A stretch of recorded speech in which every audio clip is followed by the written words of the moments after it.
Ryan Bruce.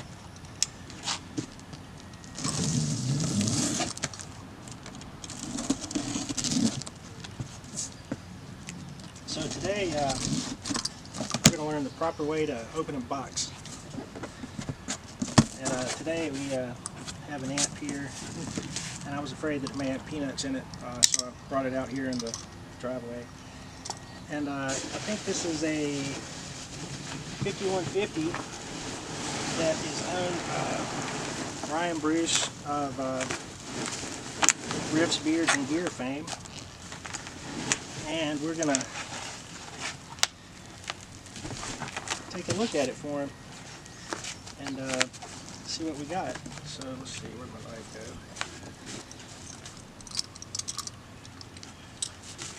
The thing about opening bubble wrap is you find the seam and you go to town. You make sure that you don't cut the amp. And if you're opening a box that has a seam this way, you want to make sure that you don't cut the handle with the box cutter or a knife or whatever it is you use. Just kind of chip away at it a little bit.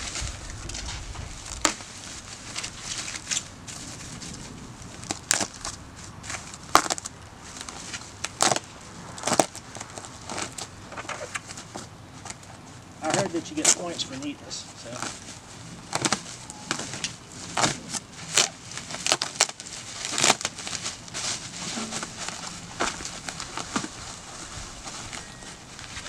And there it is. Okay.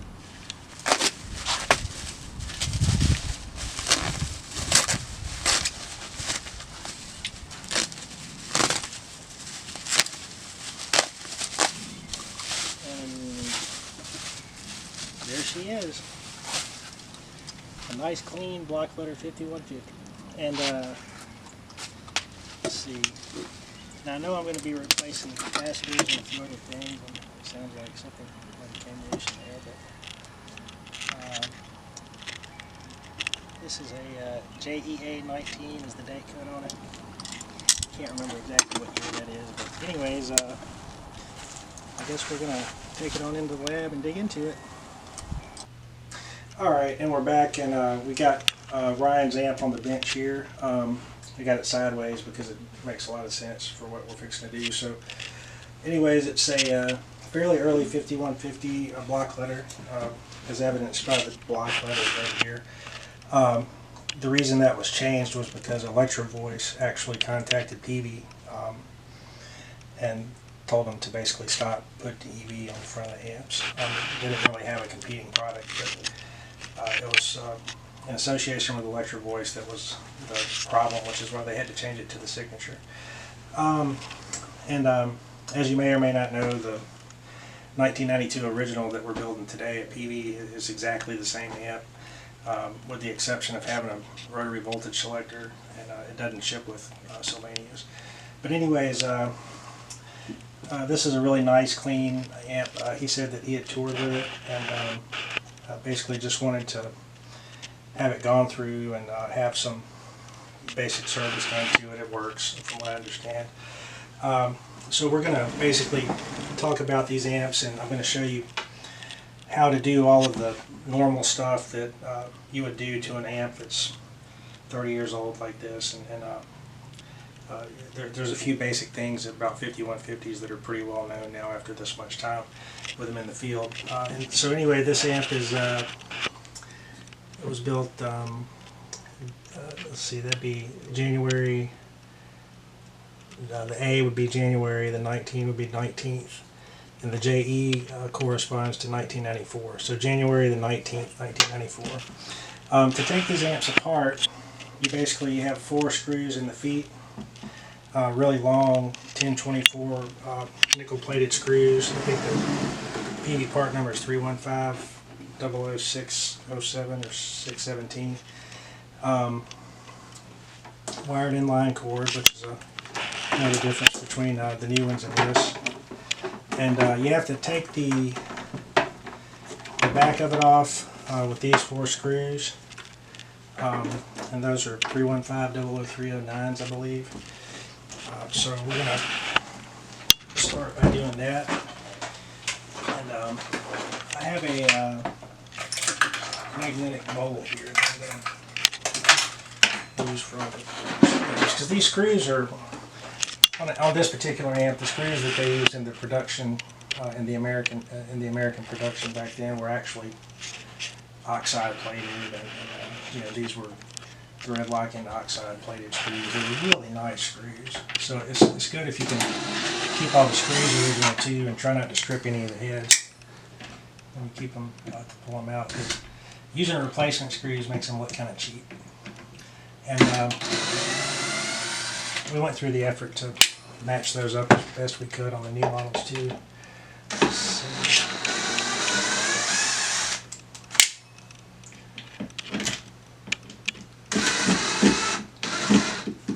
I'm hitting that corner right here. Alright, and then this back basically just kind of sticks a little bit sometimes. This one has seen some dirt and use and sitting around tours. I'm pretty sure it's been pretty well used, and we got some really thick crud right here, like some cigarette smoke type crud, maybe some dust. Anyway, we're going to take care of all of that, and then some tape markings here. Let's see. As far as power tubes, we're sitting on a set of rubies right now. Probably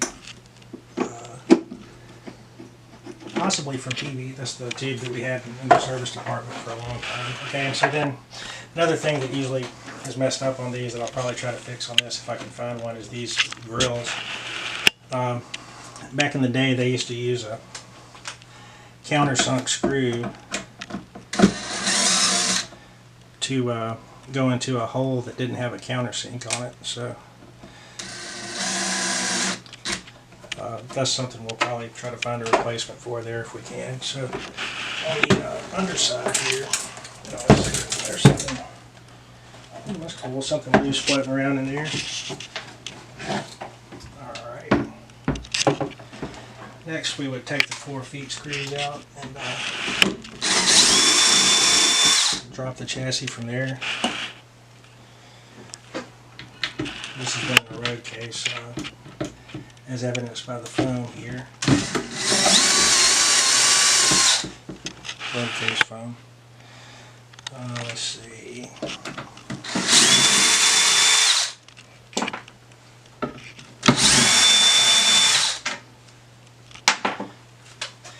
One reason I don't use a conventional bench is because I can get a nice smooth full-making surface here with an old banker's bench. This is a bench that belonged to the vice president of a bank in Jackson a long time ago.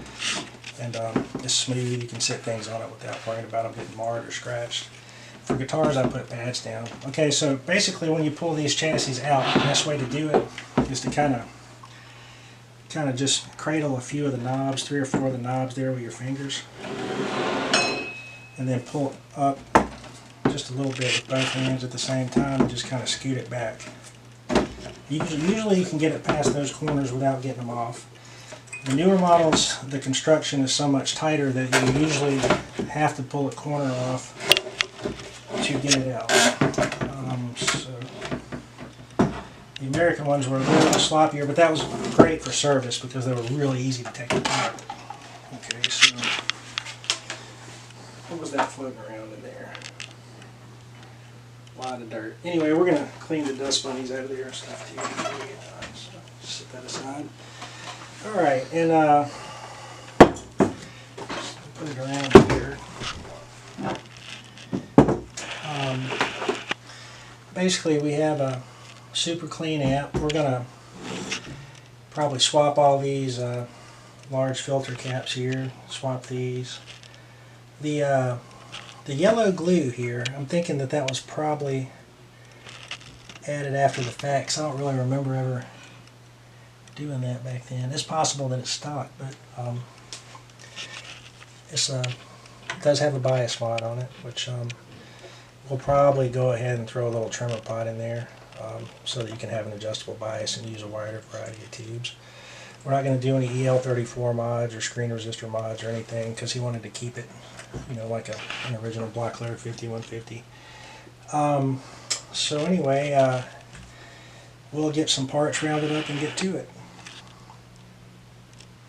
Alright, so before we go any further and take the circuit board out to replace some of the capacitors and do some of the other little mods that we're probably going to do, we probably should do a quick sound test just to see where we're at with it. Because I did notice a couple of other little things that I want to point out before we take it apart and go into it. Also to show you how to basically do a QA check or QC check on one of these amps right quick. Okay, that's interesting right off the bat. So let's just see what we got here. Go into the rhythm channel.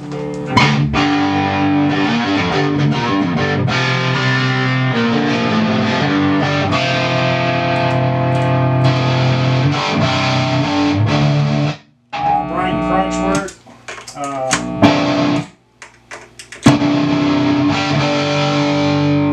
To check the high gain versus low gain jacks on a high gain channel, you can turn the guitar volume down.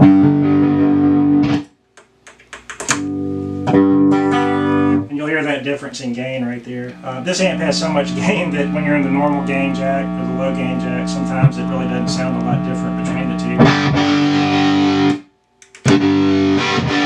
Especially if you're an amp tech that doesn't play guitar and you don't really know how to listen for that kind of thing. It's as a judgment call, you can turn the volume on your guitar down or turn your signal way down to discern the difference in preamp gain between one thing or another. And also, let's see, the clamp on the channel switch is working. Actually, I don't think it has a clamp on the channel switch. That little click right there probably even tells that there's not one. I can't really remember that.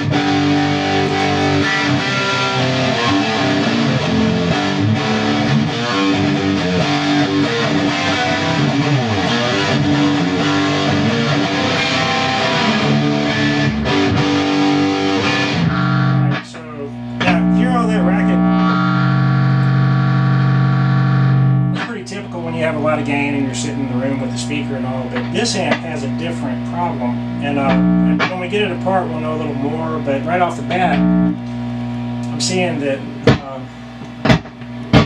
there's solder joints cracked, because when I'm flexing it you hear and stuff like that. And if you look right here, there's a screw missing. Actually there's two screws missing, possibly others, but this particular screw provides a DC ground to this low voltage capacitor here, which I think handles some of the relay voltages. And if this ground isn't made right here next to the relay that it's supplying a capacitive current to or whatever, if that ground's not made right there, it'll hum a little bit. So let's see.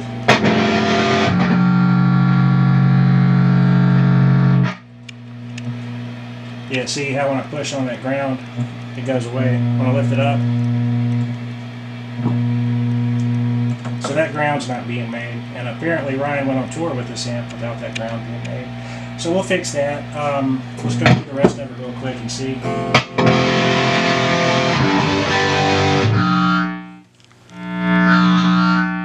Okay, no weirdness there.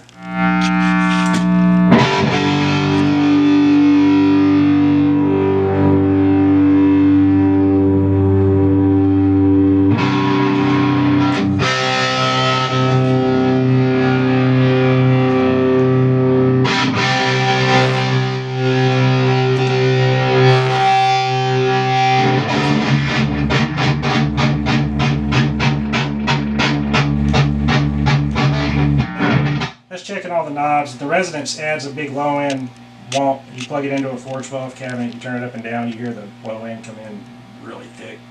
The Presence on the 5150, as most people know, happens all at the end. So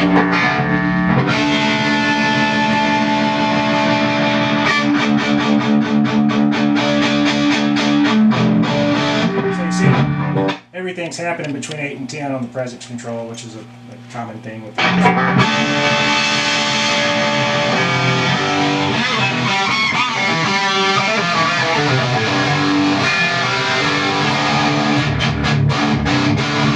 Alright, now we can check through that. Now we have that ground loose, so we're going to hear this little racket right there. We know we got to fix that. We want to, just a real quick way to check the effect loop. Yeah, see, I think we have a broken ground on that input jack right there. We'll find out when we pull the board, but it's definitely, it's making a lot of racket, so we think there's a bad ground. Now to check the effects loop,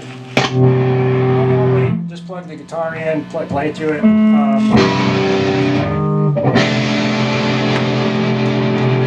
Plug it into the return, should kill the signal mostly. Plug it into the send, that should bring it back. And to check the foot switch functions, you can stick a 1/4 inch plug in there. When you plug it all the way in, you'll hear the loop relays clicking. When you pull it halfway out to the first click, it'll do the channel switch. Alright, so it looks like we have a really functional amp with a few basic ground problems for starters. We're going to also go in there and find out what's causing this intermittence on this jack, which I'm almost 100% positive there's like a cold solder joint with a ring around it that's barely touching or something like that, in addition to this ground not being made for the relays and the heaters. We're going to replace all of these capacitors, the electrolytics. We're going to replace the bias capacitors, and then we're going to find a trim pot that we can mount rigidly into here somewhere instead of having a resistor to dial the bias in, so that the next tech that works on this amp can accurately bias the tubes to whatever current level they want to. So next we're going to start taking it apart and see what else we can see. First thing we have to do with this is take the knobs off. Now there's a lot of ways you can do that. People will tell you that you could stick a rag in there and pull it off, which is a good way to do it. But since these knobs probably don't have the two-shot separation in them, just to be on the safe side, I'm going to stick like a credit card up under there and kind of jimmy it off so that I don't bend the shaft. See, because if these two little points here get mashed, the knob won't stay on anymore, and then you have to put tape on it and do all that kind of stuff. So first I'm going to drop the knob and lose it. Alright. Okay. So get that out of the way.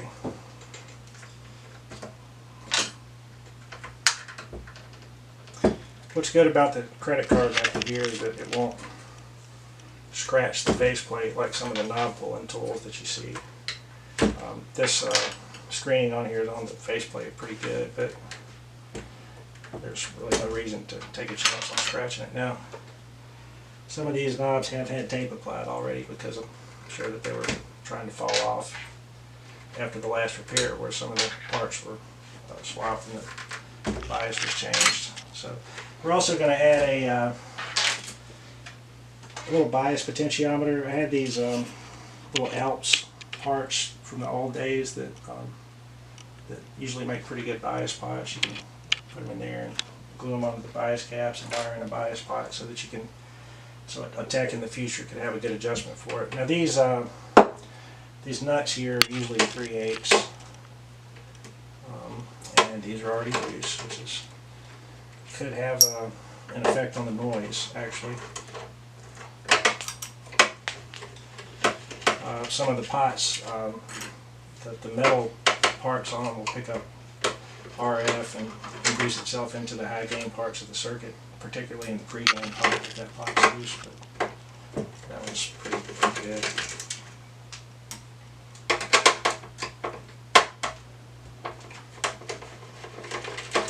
These nuts are just slightly stripped, but they're real nice because one thing Peavey did back when they did these is they didn't use a standard size nut. They used a really thin walled nut, so there was almost no chance that the knob would ever drag on it.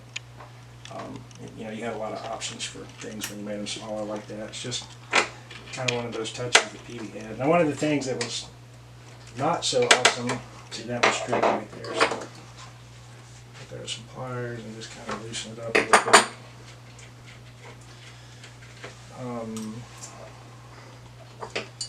Get this last best way here. Now if you're going to use pliers, be real careful not to scratch that aluminum faceplate.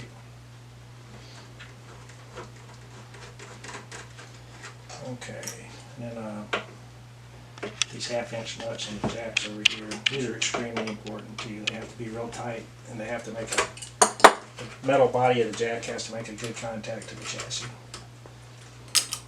Let's see.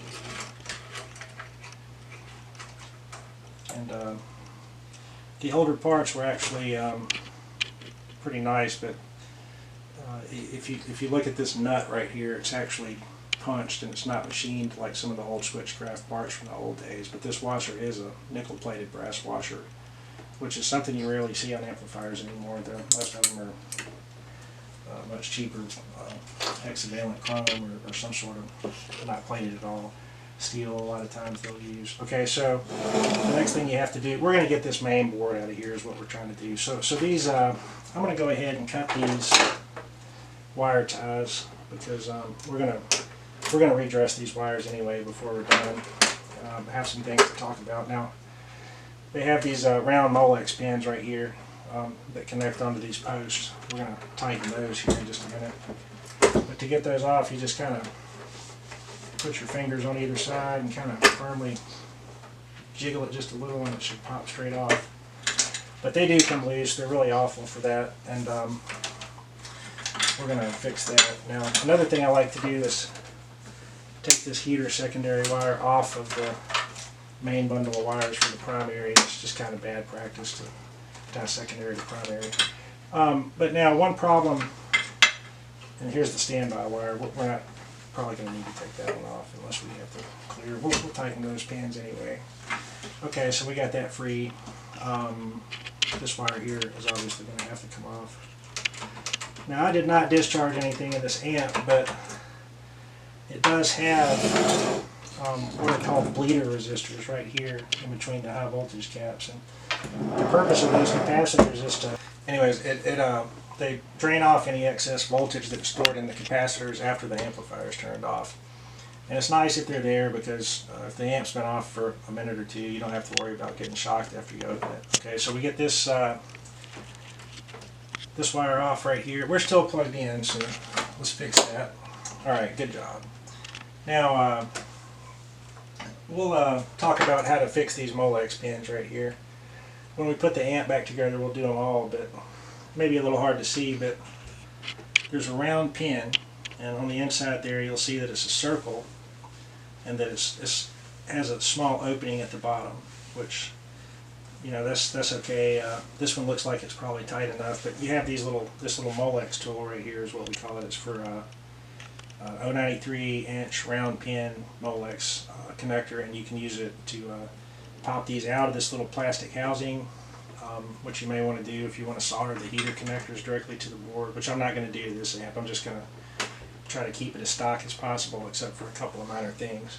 But anyway, to tighten them, you take this little tool, and it's a Molex HT2038 extractor tool.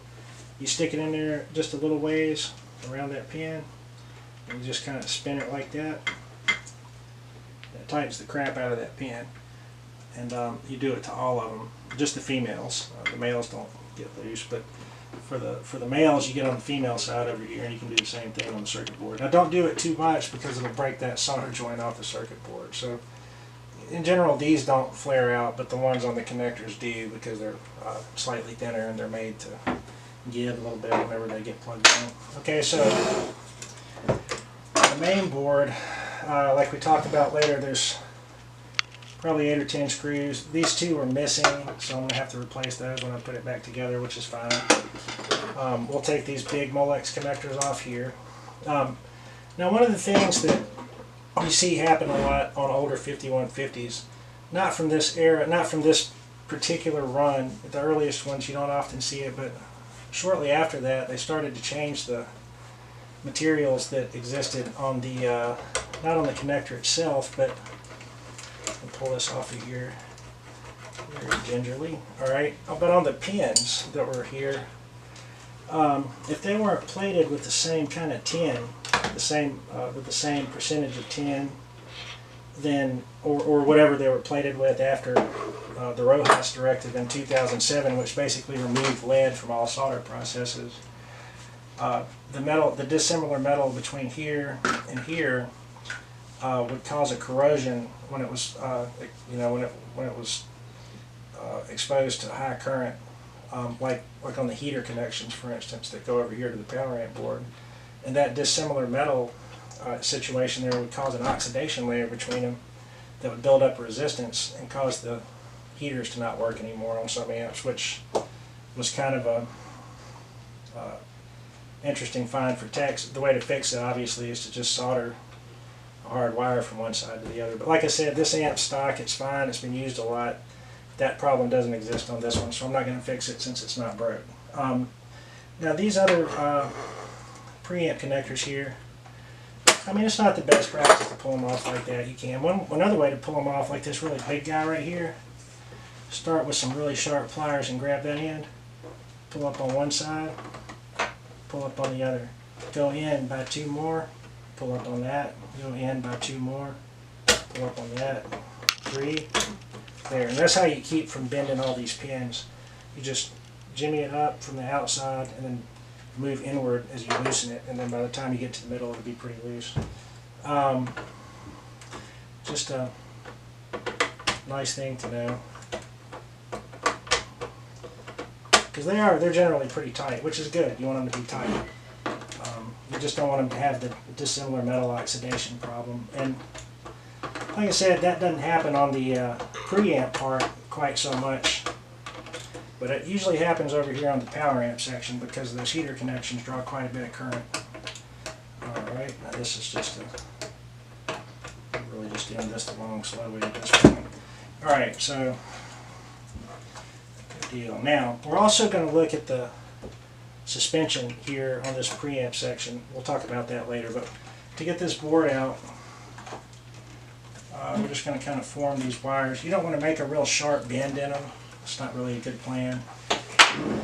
So you just kind of press them around there to get them out of the way. Now, we'll get the rest of these screws out.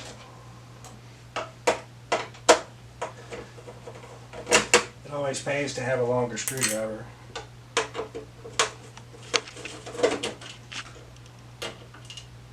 And a magnetic screwdriver too. If you want to make a screwdriver magnetic, all you have to do is take a magnet and just expose the screwdriver to the magnet there for a little while.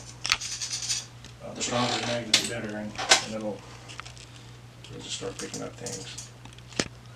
Anyway, there's these screws here.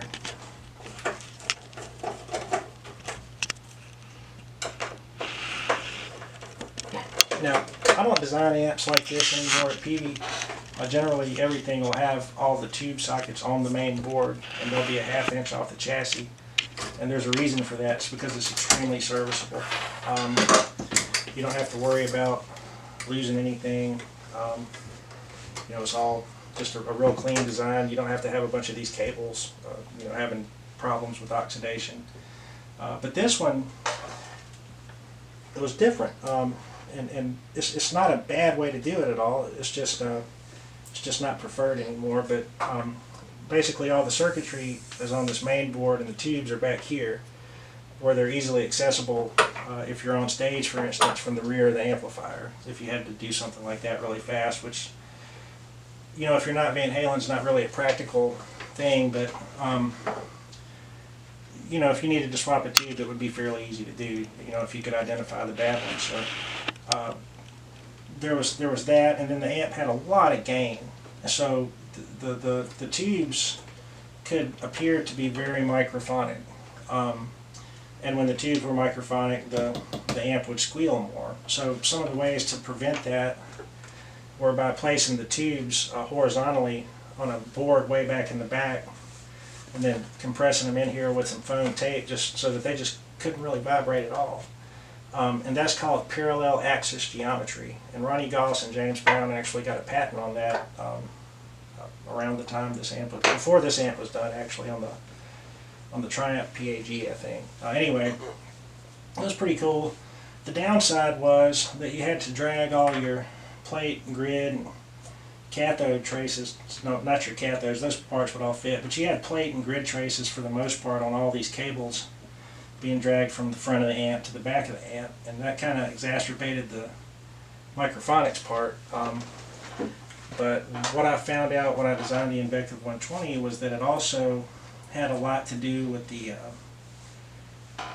extreme high frequency response of the amp and the way some of the roll-offs were happening, and these cables would actually have enough capacitance in the circuit board in places, in some cases, you know, would have enough of an effect on the circuit to affect the way the amp sounded. So when I did the Invective 120, I had to put provisions in there to increase capacitance here or there to account for the cabling and the stuff that was in the 5150 to get it to match the 5150 tone, which was pretty interesting. So anyway, parallel axis geometry was a pretty cool thing Peavey did back in the 80s and 90s. We don't really do anymore, but just pretty interesting. Okay, so we have this free. So gotta kind of get those cables out of the way. And I know this can be done. I've done it a million times. The output transformer wire often causes you a little bit of grief. Okay, now we got this guy out. So you don't want to bend the faceplate. It stays on there with those switches, and you don't want to lose these LED bezels. These things were extremely hard to find forever. They got lost every time a tech got a hold of one. They are making them again for the 6505 1992 originals, and so I think they're available through Peavey Service Department now. I'm just going to pop these two guys out of the faceplate too for safekeeping. And I will stick a little screwdriver through there so that it don't. Yeah. Okay, so the first thing we're going to do is just take a look at the board. It's a block letter 5150. Just some cool things about this. Here we go. I don't know if you can read this right here, but it's EVH 5150 preamp, copyright 1991, Peavey Electronics Corp. Actually, Peavey Electronics Copper, C-O-P-R, is a misspelling of an abbreviation. And it happens. Circuit board number, the board material, the date it was ran, which was, this board was actually made on August the 18th, 1992. And then under that it says, a product of Analog Engineering. Now this board was designed by a very good friend of mine who's taught me a lot about all kinds of things, and he's actually my supervisor at Peavey today, JKV. That stands for John Keith Varner. He was a pioneering circuit board designer on all of these products that James Brown worked on. They were pretty much a team. And with Ronnie Goss, they knocked out most of these Van Halen designs. And then here's the Peavey block logo, which was originally used for these products and some other things shortly after that. But anyway, just a little history right there. We need to clean these pots. I like to do it with it out of the amp if I can, which in this case I can. So you can do it while it's in the amp though, but deoxit is really good stuff. There's a couple other things you can use.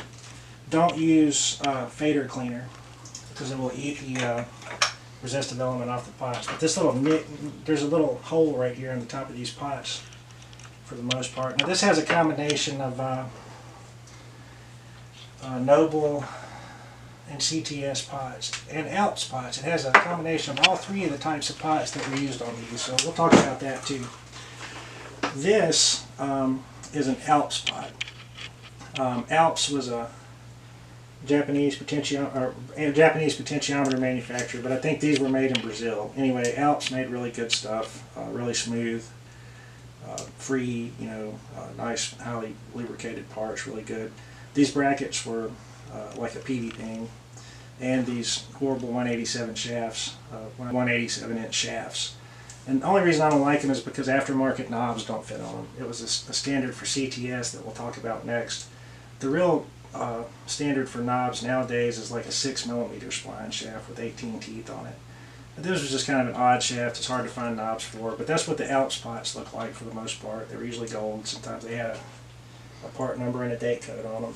This one's from the 31st week in 1993. This is the older style CTS pot. CTS basically tried to standardize all the weird things that you see that Peavey propagated over the years in their products. Now, the CTS pots are a little harder to turn. They don't clean the same way. You just kind of spray it in that crack right there. They're really not very good parts, but they were on a lot of the original 5150s. Okay, and then you have this, which is what we still use today, which are the Japanese mobile potentiometers, which are pretty superior, have a good bit more resistance to them than either the CTS or the Alps. But there's a reason for that, and that's because the wiper pushes against the element much harder to address the microphonic issues that we thought we might have with pots at that time.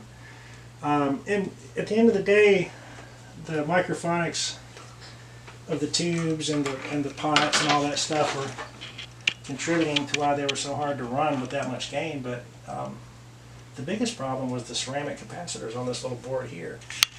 You can swap those out with films, and it makes the amp have a little less of a free character because it's not on the edge quite as much. But it does work with more new old stock and vintage tubes that may be more microphonic if you do that. We're not going to do that here because I feel like the junky ceramic capacitors do kind of have a good contribution to the tone in this case because it is such a distorted amp. I mean, you can't really deny the listening test and the comparisons that have been done over the years. It does what it does.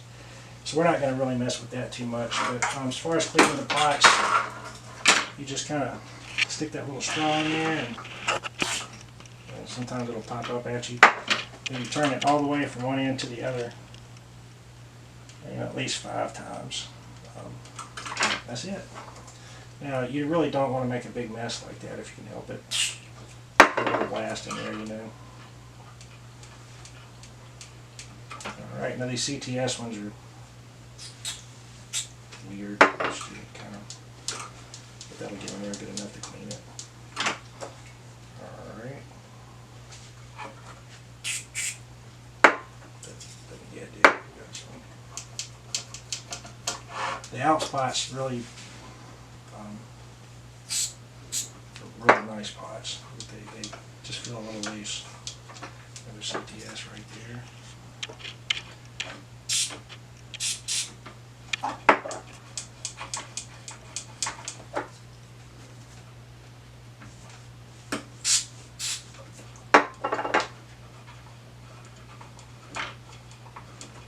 These are the most interesting parts of the videos. I'm running low on deoxit actually, so when you run low on deoxit you have to hold the can straight up or it won't come out.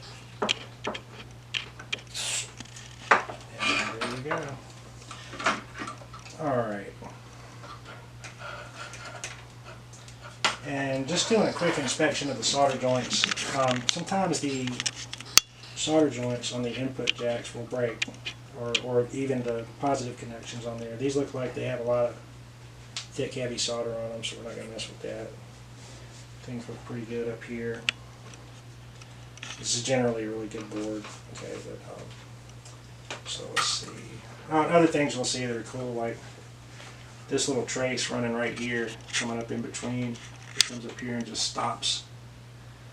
That's a shield, a ground to block this trace from whatever is going on this trace up to this cable because there was some problem. So the amp has the character that it has in great part because of how haphazard some of the things were. Like when they added all the extra tube stage to the Soldano design or whatever to get the idea, there was a lot more gain than they were used to dealing with on a circuit board. And with these being single-sided circuit boards with 1 ounce copper, it just made it harder. And nowadays at Peavey we use double-sided circuit boards with plated through holes on every part.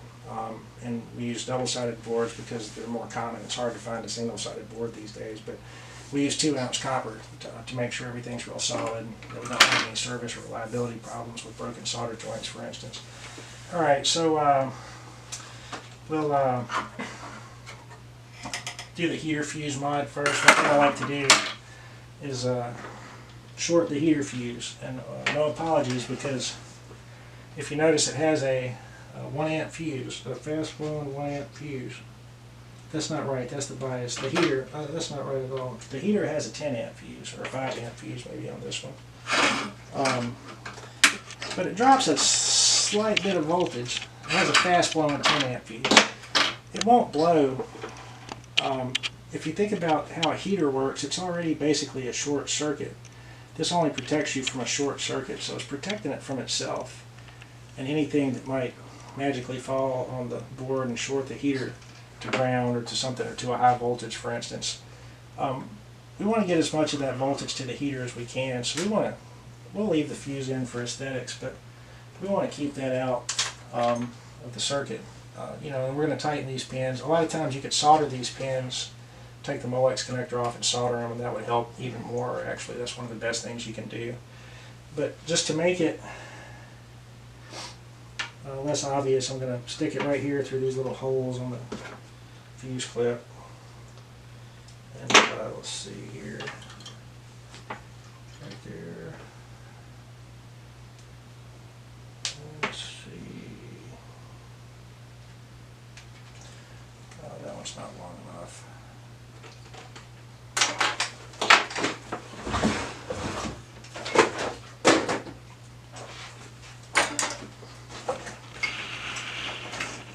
Here we go. Scraps.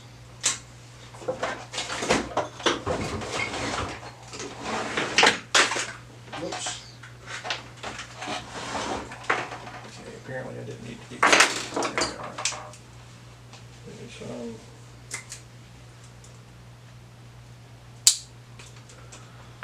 wire. Okay.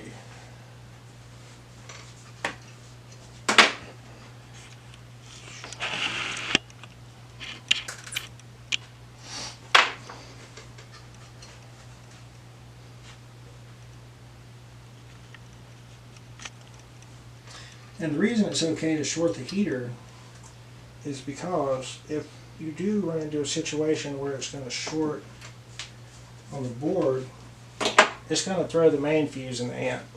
It's not going to burn your house down or anything like that. The fuse in the amp will pop before anything happens to the transformer or anything like that.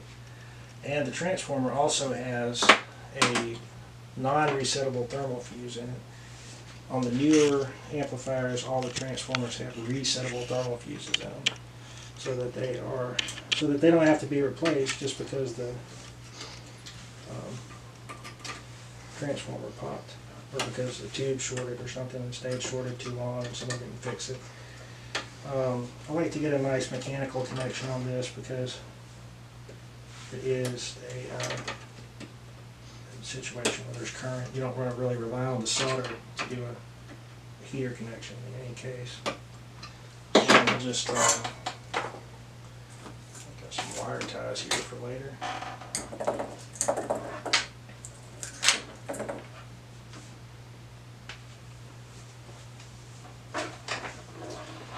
Alright, the solder iron's not working.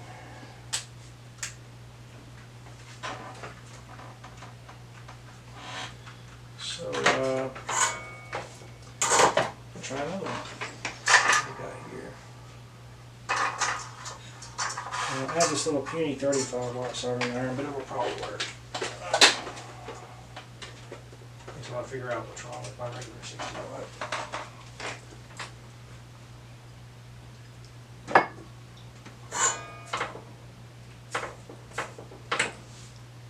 Okay, now it's acting like it's working. Let's see. But it's a dang lie. So we'll wait for that one to heat up there. We'll do that. We'll and then we'll swap these high voltage caps here. Let's see.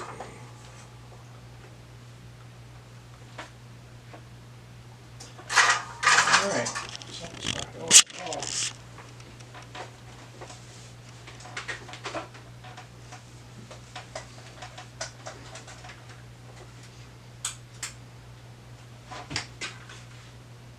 Get this on.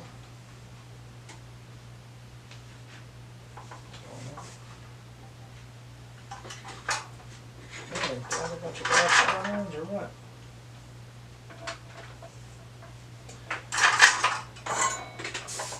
Alright, we're back in business for some reason. Let's see.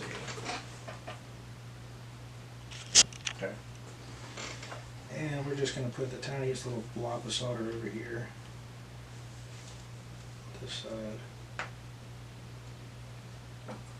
On the mechanical connection itself.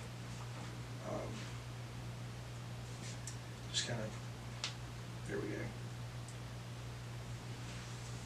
Good. Nice and clean, unnoticeable, doesn't matter, it looks stock. Put the fuse back in. Alright, now everybody will know on this amp. So, now another reason that's important is because the traces on this, if you notice, they have solder plating them. So when this was ran through the wave solder when it was made, these traces were purposefully exposed to the wave solder so that they'd have heavier plating on them, so that if, in the event of a turn-on surge or something from the heaters, they wouldn't pop open, which helps a little bit. But they're so thin, you know, they really should be a lot thicker. So on the new amplifiers, what we do is I'll generally run a 1/4 inch heater trace for the power tubes, straight to the tubes, not through any cables or anything like that. And if there is a cable to be had, it goes over to the power tubes first, and runs other stuff from there. So the caps here, we're going to swap those 4 big guys out. If my soldering iron will hang in there for a few minutes.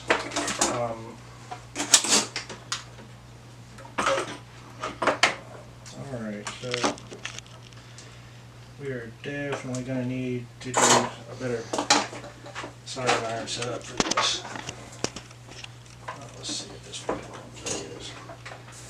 So I use my trusty big giant welder right here for that. It's not big and giant, but it doesn't have a temp control on it, so it really heats up stuff. Alright.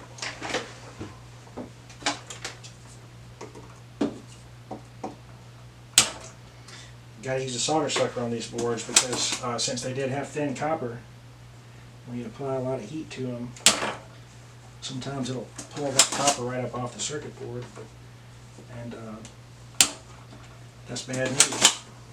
You have to go back and fix it if you breach it too much. So we're just going to get these 8 little joints right here. That one, come back at that one.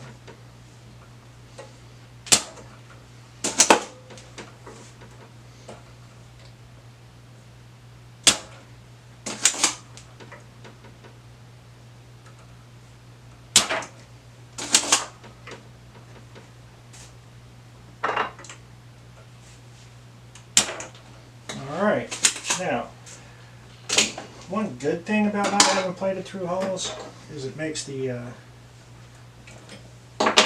lead a little easier to free up from the circuit board. These were bent, so they're just going to be a little tougher to get out of there. Let's see.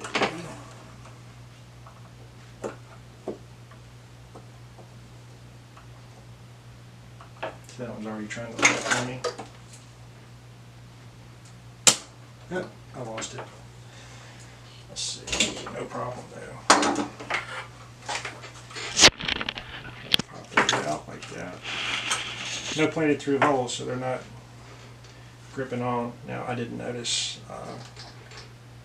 if they were, what direction they were in. So let's see if I have the layout real quick. I do.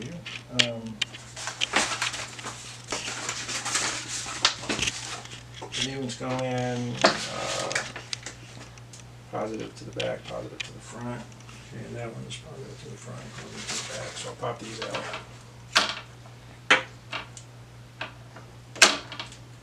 Okay, put these over here.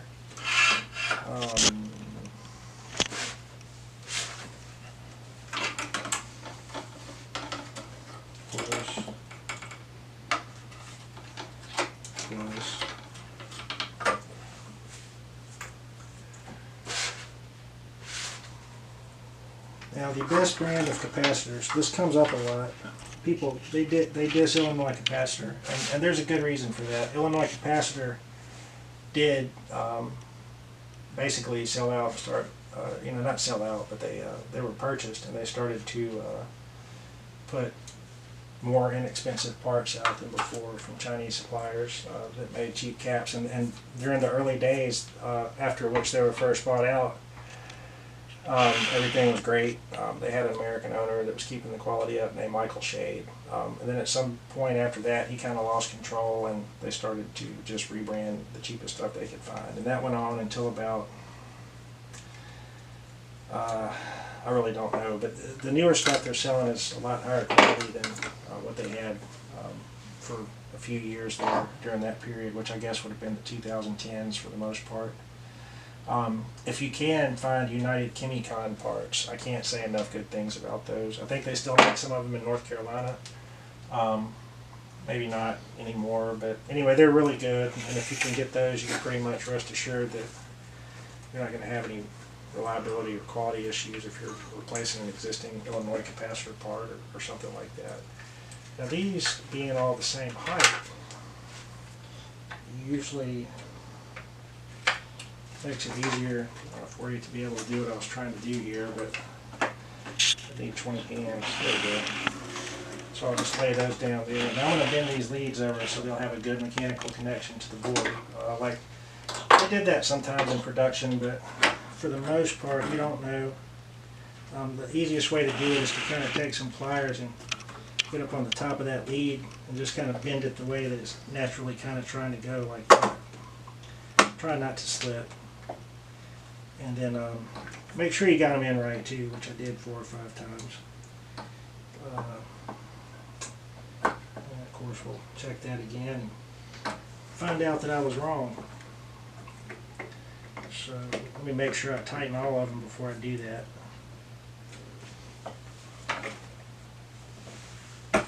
It's just a really good idea to bend these over and get a mechanical connection on there if you can. Now when you bend the legs over, make sure that they don't get too close to the opposite trace over there. Like here, this center point is kind of pointing towards that other one. Alright, so they're all on there real tight. They're not even soldered, they're already tight. So they would work just like that. We're going to check our polarity one more time. Plus, plus, plus, plus. We're good. Now I'm going to go ahead and solder those in. I like it when this soldering iron works. I guess it's on the frets and the heating element's starting to go out. So go again. Now that trace did get boogered up a little bit, but since we went back in with a good mechanical connection, we don't have any worries. We can put a nice big ball of solder on there. And you see the fill on it there, that's good. I plated through holes so you don't have to wait for it to bubble down in there or anything like that.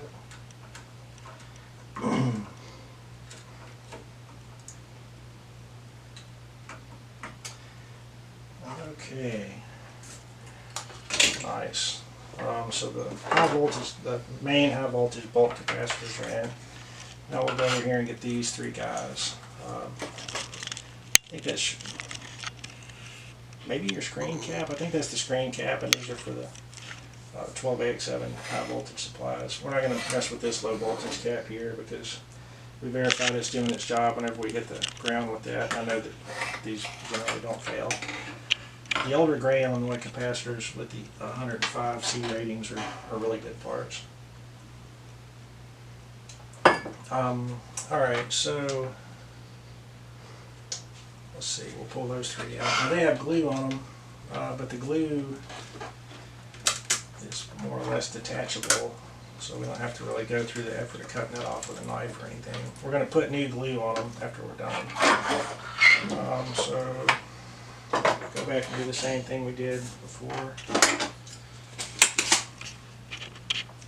Pull that solder off. Now these have small leads, and so you can kind of get the lead up off of there as soon as you get all the solder off.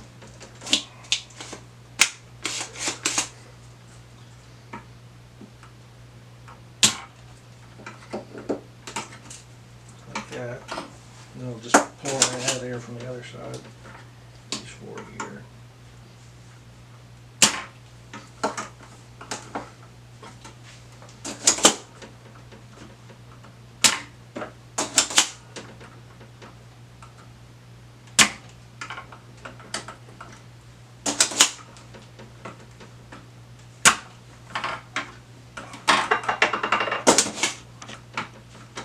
This one's on the ground plane, so you need to leave it heating up just a little longer.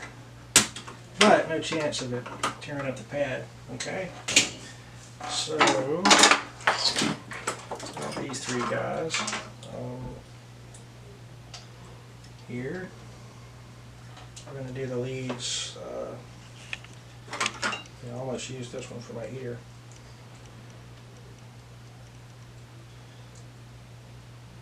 Alright, so we're just going to do the leads. I like to see the polarity mark and value when I install them, so I'm going to put it in with this side facing up, so I want the leads to go down here, roughly.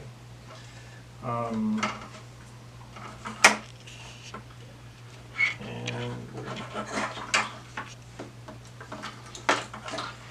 for this, sometimes you might need to take some pliers and kind of straighten the leads out a little bit to get them without tearing up any copper or anything. And that was -0.N. We'll just double check them on the drawing just to be sure. There's that one. And that one. Okay. And we got negative, negative, negative. So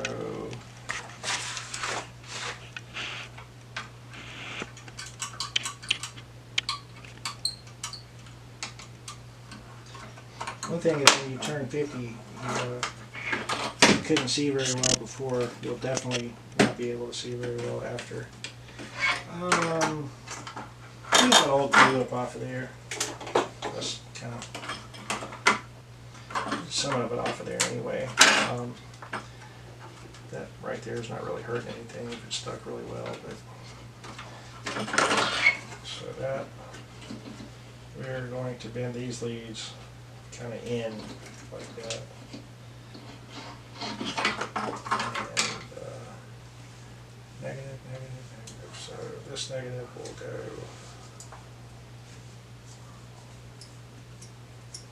that way.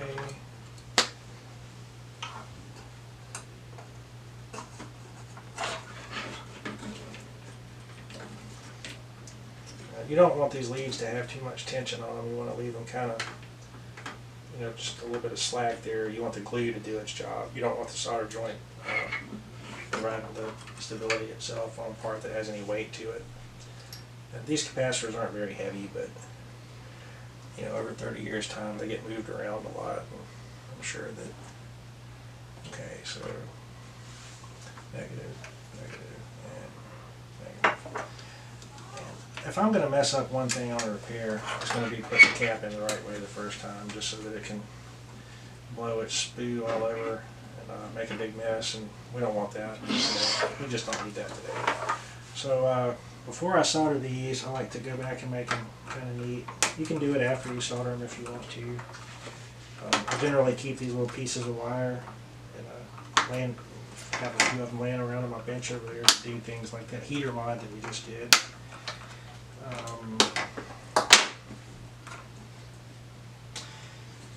Let's see, and we'll go ahead and pop those in. And the good mechanical connection's slightly compromised by the fact that we left some slack in it, but I'm going to put a big nice ball of solder on there, and then I'm going to put glue on the cap, so they're not going to take any vibration at the end of the day. When you solder, you put the heat in first, solder in, solder out, and heat out. That's how you get a good solder joint. On this ground plane here, it's leave it in a little bit longer. Alright, and that's our high voltage caps. Now we'll move on to the bias section. And this thing has a little mod on it. Let's see what the mod is accomplishing here.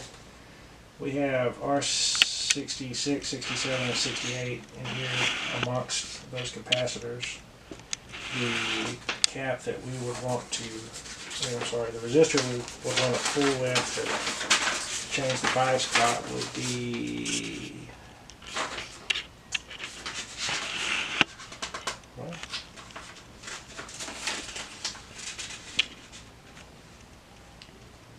Here it is, the bias supply. There's those three caps, 43, 41, 42, and 43, R67 and R66.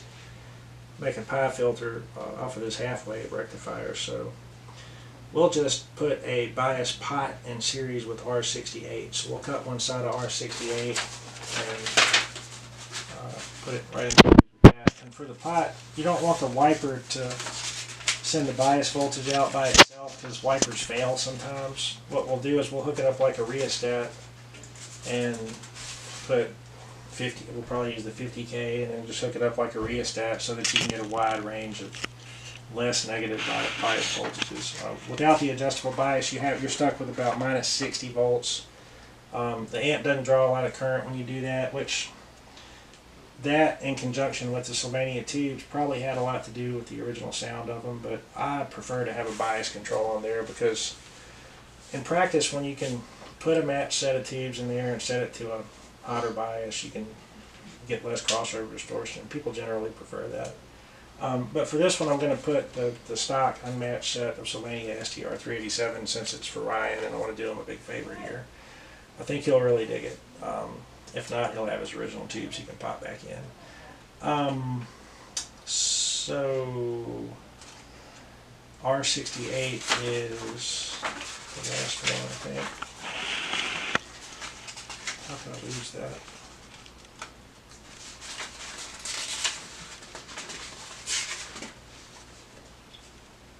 Yeah, R68 is the one down on the end. So we'll put our bias pot in series with that. So let's get these caps out of there.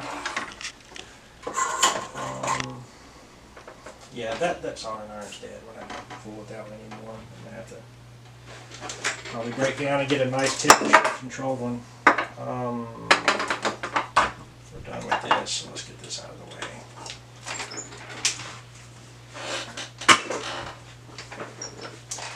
All right.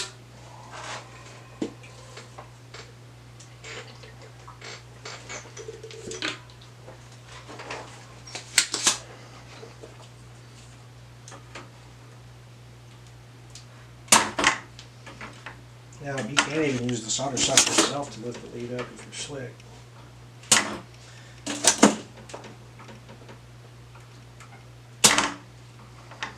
I'm just not slick today.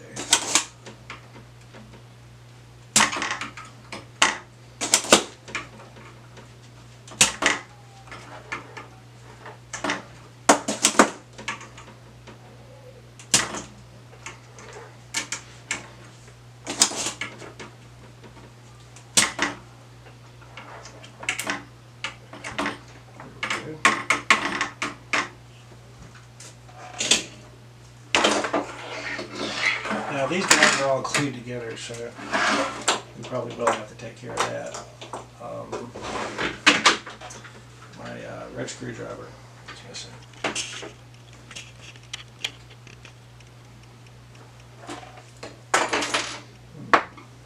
Well,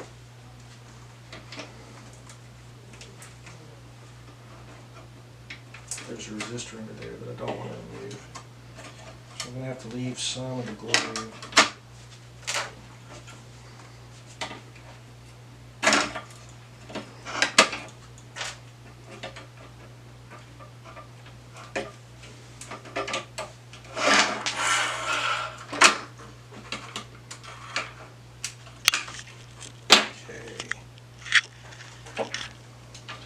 We have to access R68 for sure.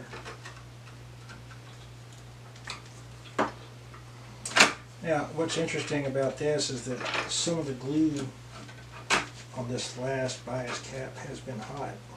You can tell because it's a different color than the other glue.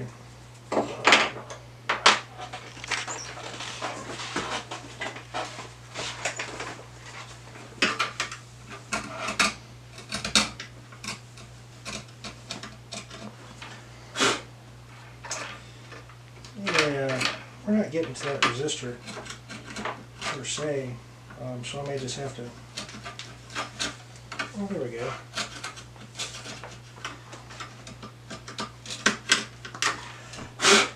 Okay.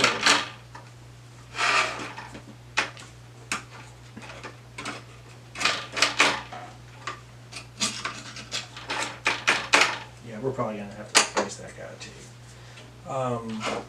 And I'll just use the stock value, so you know, if someone want to come back and make it stock, they can, but bias control is generally a good thing. Let's see.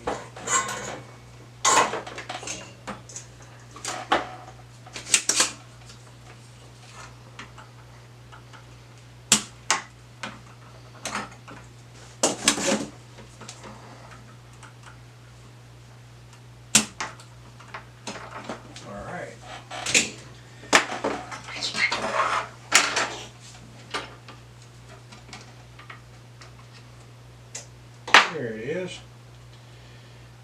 Okay, well, since I can choose, I know that the bias sits around 60, 65 volts, so I want it to go down to about as low as 30 or so. So I could put a more appropriate value of resistor in there if I wanted to have it not go down as far, but assuming that a tech would be the person looking at the inside of this amp, I believe that I'm just going to leave the stock value on a 50K pot in there. And if they turn it down too much and overbias the amp, that's just going to be on them. It'll give them more range to use a wider variety of tubes though, so we're going to go with that. Alright, so I'm going to swap off these bias caps just because. And there again, I didn't happen to notice what direction they went in. I can figure it out. I'm going to quadruple check here instead. Plus goes to the top in all three cases, which is the ground because it's a negative supply. So we got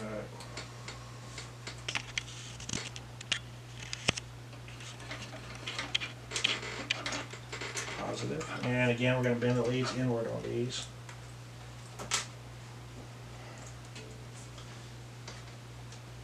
Double checking one more time. Positive, positive. Now these positive is the arrow is pointing to the negative on this particular capacitor. So, but you know, if you don't know some of the basic things like that, I would suggest that you not work on your own amplifier. It's not safe. If you're not comfortable with this kind of thing, I'm really doing this more for people who are at the technician level who are sick of getting ripped off by folks telling them that they have a bad output transformer and things like that. I've pretty much heard it all over the years on these. One thing I can tell you about Peavey output transformers is that they generally don't just go bad. I've seen it happen once on a 5150 in the 30 years that I've worked there, and it's just power transformers, they go out quite a bit if there's a catastrophic short on the amp, but output transformers generally just don't fail because Peavey has a couple of diodes on the primary side of the output transformer on the tube amplifiers that protects the output transformer as a kind of a sacrificial diode, and it shorts and starts popping fuses. And it's a double diode, so it's very unlikely you'd see an open a pop output transformer unless someone really did something ignorant to it. So let's see, some nice fillets on these bias caps here. Now I am using leaded solder, and it's not required. Leaded soldered board, so it does take the leaded solder better, and it's pretty reliable. It's better than the Roja solder in my opinion. It's easier to work with. Once it's on there, it doesn't really matter. But anyway, that said, if you're working with leaded solder, wash your hands when you get done because you don't want to eat it. Let's see, I have a 15K resistor over here. We don't have to use that old one with the goo all over it. Let's see what we got. Yep, 15K.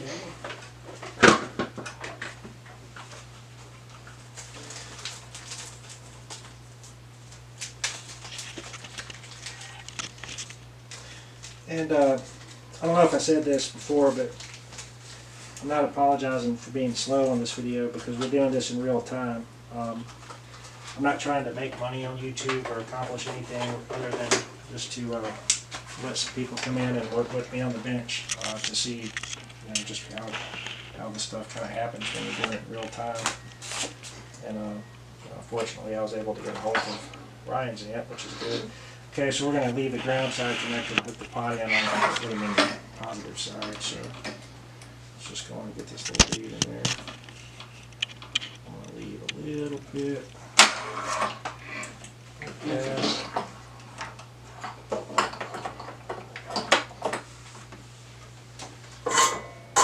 Long soldering iron. I keep moving my glasses because I'm blind. Sorry about that. Let's see.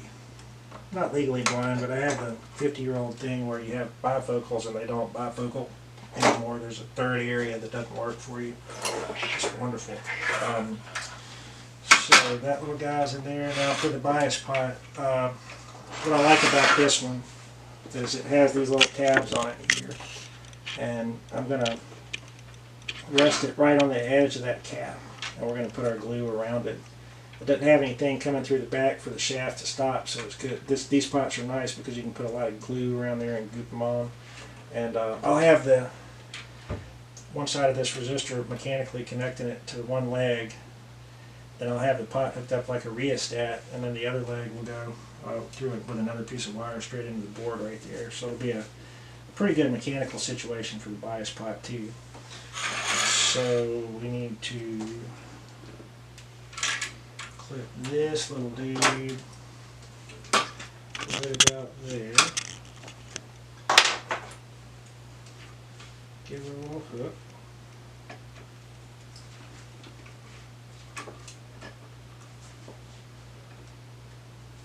The thing about doing these mods is you just want them to be neat. I don't want someone looking in there going, man, John Fields is one sloppy mother. Shut your mouth. You don't want that. You want it to look good. You want it to work. You don't want it to tear up under vibration. And like I said, we're going to glop quite a bit of glue on this after we're done, just to be sure. Awesome. And I will see if I have enough wire left over for that other lead. Now we'll pop that in there. Now I'll make a little hook on this.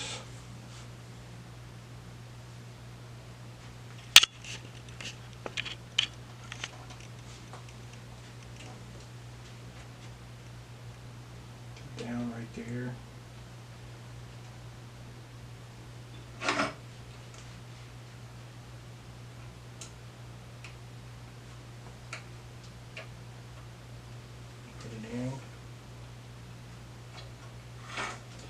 And get my mechanical connection right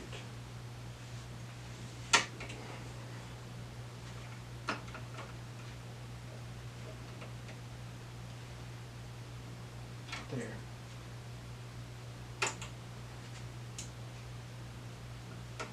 There. Now what I've done is shorted the two rheostat sides together with the wire that I used to actually hold it, and frame it up off the circuit board at the same time, so it's really stable. It will be really stable once it's glued down. Alright, a little dab there, a little dab there. Come in on the other side, bend it. Ooh, still hot. I'm not going to trim that one because it's over a little ground plane. It's kind of cool looking. So, alright, now we've got a bias pot in there. Let's double check our connection. Negative, negative, negative. Coming in this way, going to the pot. Pot's hooked up like a rheostat. The wiper's going to come this way and short it to that. So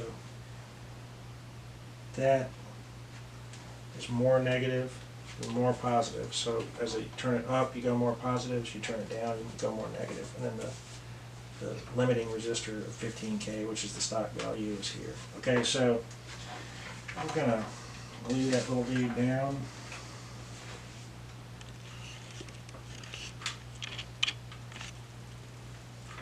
You want to use the low temp, high strength stuff. I can't remember what it's called, but it works great. on electronic components. It's not conductive. But there again, you do want to be pretty neat with it.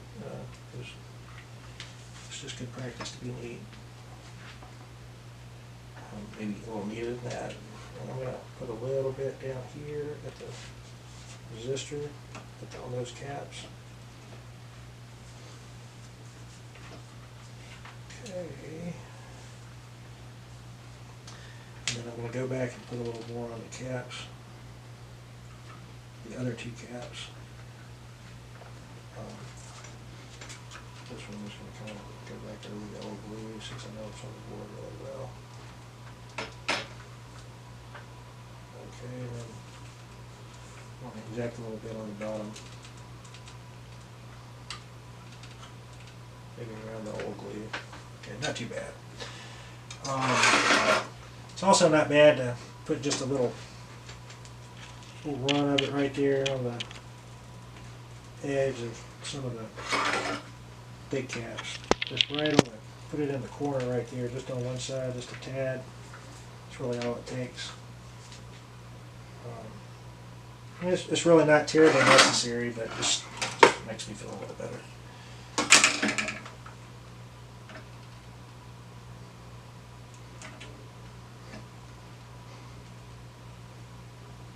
Now, when I talk about being messy, you see these little strings going everywhere. When you're done, you just kind of pull those off. Never make the mistake of putting glue under one of these capacitors. It makes it pretty tough to get off. Okay, now for these, where we didn't pull the glue off the board, we're just going to put it on the other side this time. We're going to try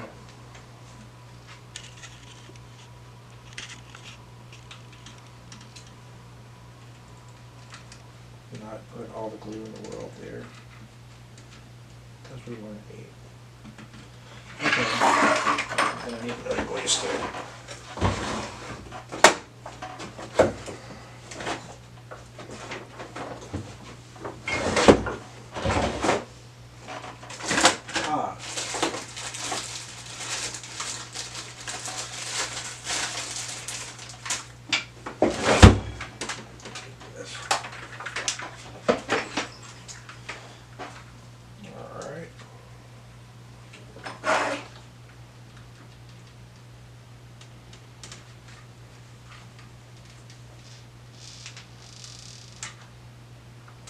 It really didn't take much, you know, the hot glue, if you do it nice and slow, get it in that crack there, it'll pretty much do the thing without you making a big mess of it.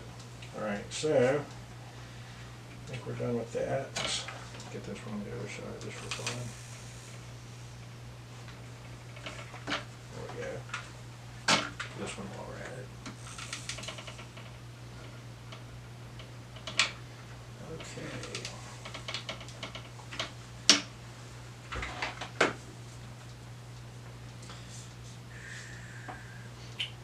This is the fun part here. Kind of get your spider webs off. Alright, so we've done the cap mods, the cap swaps, the important ones. The bias mod is on there. It's really solid, turning really good. The pots are clean. The solder joints have been checked. We know all the relays are good. What else do we need to talk about? We need to talk about we talked about tightening the Molex pins, the parallel axis geometry. So let's check our work one more time, and we'll put it back together and just start talking. Just keep on going. Plus, one more time. Plus, plus, plus, plus, plus, plus. I'm sorry, plus, plus, plus. Okay. And plus. Plus, plus. Now notice how I checked the positives that time. The other time I checked the negatives. That's just another check. Doing things too many times. Because I like for them to work when I put them all the way back together. Now one thing you never do when you reassemble an amp, you never completely assemble it before you're done. If you go through the effort of putting this amp all the way back together and you stick all the knobs on it, and you've done a really good job making all the cosmetics right, you will have forgotten to do something. Murphy will be 100% sure of that. So we're going to put it most of the way back together for the sound test, which, you know, will involve us putting the boards back in, putting a few of the pot nuts on there. There's my red screwdriver I was looking for. Now, I am going to clean this faceplate while I have the knobs off of it.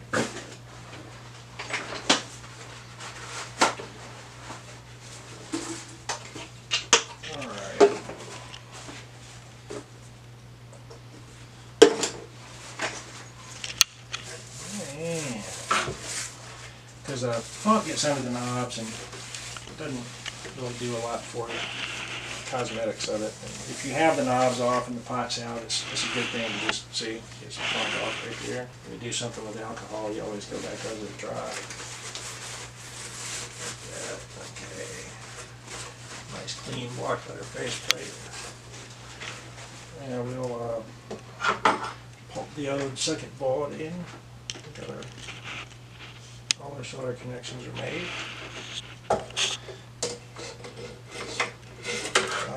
One fun thing about the 5150 is that you have to clear this little lip right there to get that board in. So, now, when you get about right there, check your LEDs. That one's kicked up. Because you want those LEDs to hit the rectangular holes on the first try. Alright, let me get these LEDs out of the way. Got it. All the LEDs are poking through. So, now when you're doing your initial test, you need to have nuts on both pre-gain controls and both post-gain controls to see if your noise is in the ballpark of where it's going to end up after you reassemble everything. Because this amp has so much gain that when you get close to the pre-gain knob without the body of the potentiometer being grounded, it picks you up and amplifies you through the amp thing and makes a big bad noise, and you don't want that when you're testing it. So the bare minimum of parts you would put on it to test would be the nuts for the pre and post gain. Then as far as circuit board screws, you absolutely have to have the one we talked about earlier over here. So we'll go on and just put that one in first. Now don't tighten that one down until you tighten a couple of the pot nuts, because the nuts are going to pull the faceplate forward. And sometimes these rounded 3/8 drivers don't work very well, so I'm just going to use my pliers because I like those better. Just be real careful not to scratch the faceplate, because there's not as many of these as there used to be that are clean. Alright, so another good thing is that none of the pot shafts on this are meshed, so we should be able to put the knobs back on without a bunch of hoodoo. I'm not even going to pretend to put those back on. Okay, so we got that one screw in. I'll stick one over here on the other side just for good measure. We'll put the rest of them in before we're done. Alright.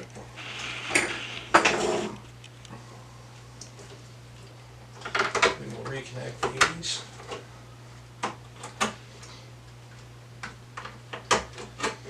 Try to make sure this one doesn't touch that little resistor that's under it on those posts, because there's voltage on it. Not likely to arc, but it's possible. Same for this one. Just make sure it's not touching that resistor. You want to have like a rainbow of cable over the resistor there. This just kind of falls over that cap. Alright. Just for fun, let's stick that up here a little too. Alright. Now this one,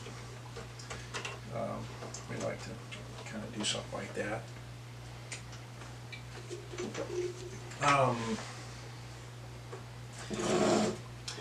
We need to dress up the wires a little bit. See, the standby is good.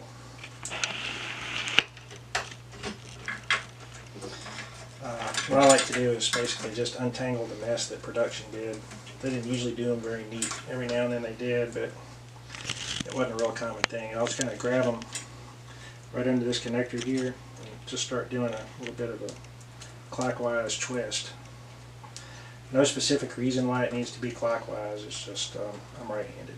So basically I like to get a nice neat little twist all the way down to the entry point right there where the Heiko is. This one, the white's in the center, so generally just kind of line them up like that and do the same thing. And you know, they won't look perfect because there's 3 of them, but it'll be fine. Like that nice tight. You want to see the wires going at about a 45-degree angle for the optimum twist. Alright, let's put these guys back into there. The bias wires. One's always slightly longer than the other, so they kind of does that when you get done twisting it. Don't know why. Alright, and your heater. The old heater.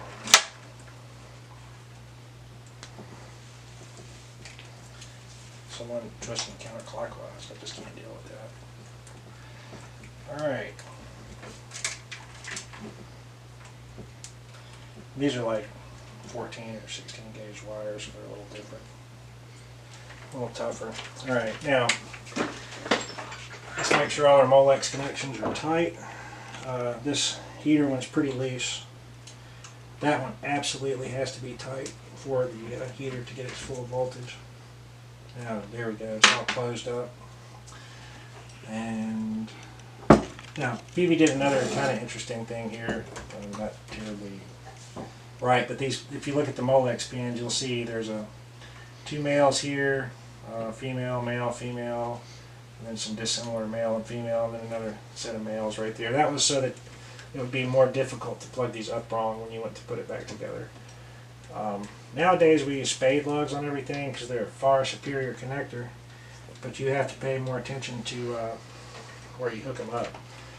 You know, you just kind of want to get the vertigo out of that wire while you're hooking it up, and you want to see it make just a pretty little rainbow arch over there to the board, so you can get you a nice tie on it later. Bias wire here. We'll tighten the Molex pins.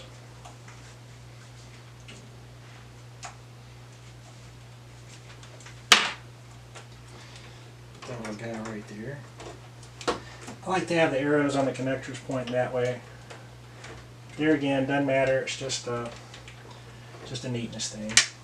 Okay, this one here, same thing, and your high voltage. Sure, longest. I don't like to trim these wires. I'd rather just leave them long and tie them up.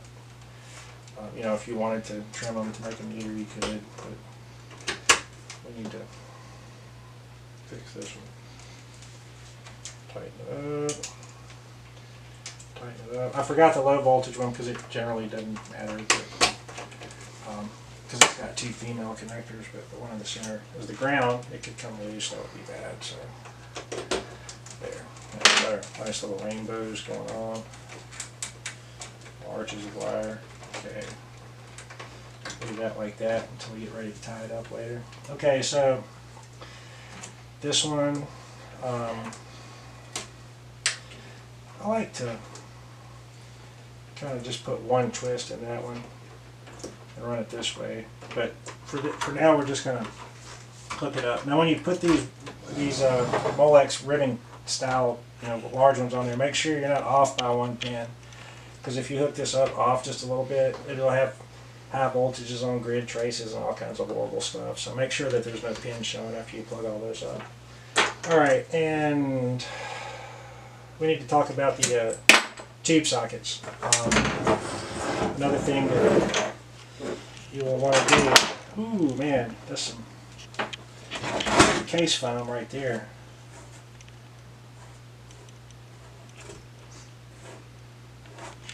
Alright.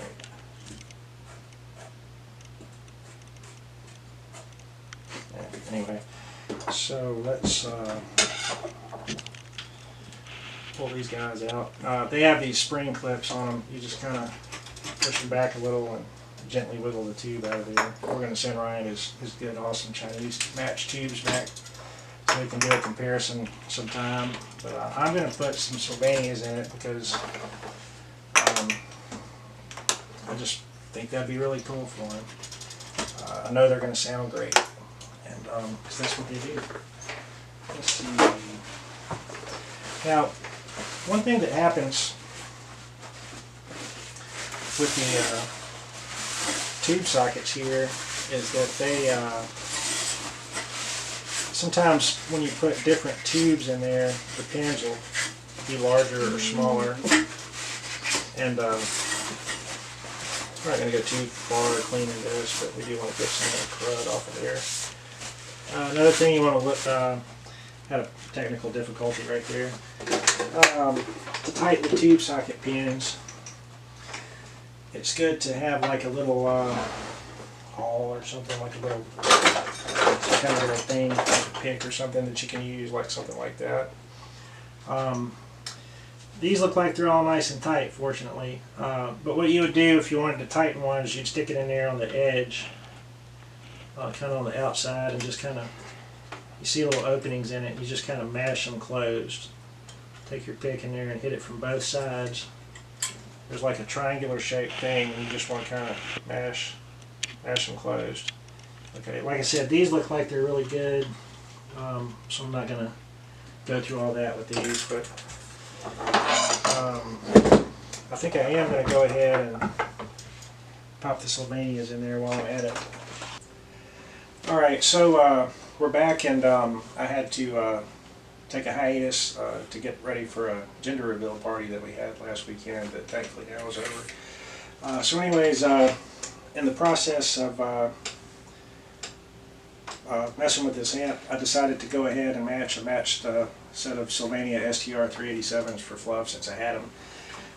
Anyways, now we're ready to go ahead and pick up where I left off with those not so good tubes last time. And you can, one thing about a 5150 is generally you can take like a nut driver, a standard size screwdriver, put it under that transformer, and it generally mounts it parallel here.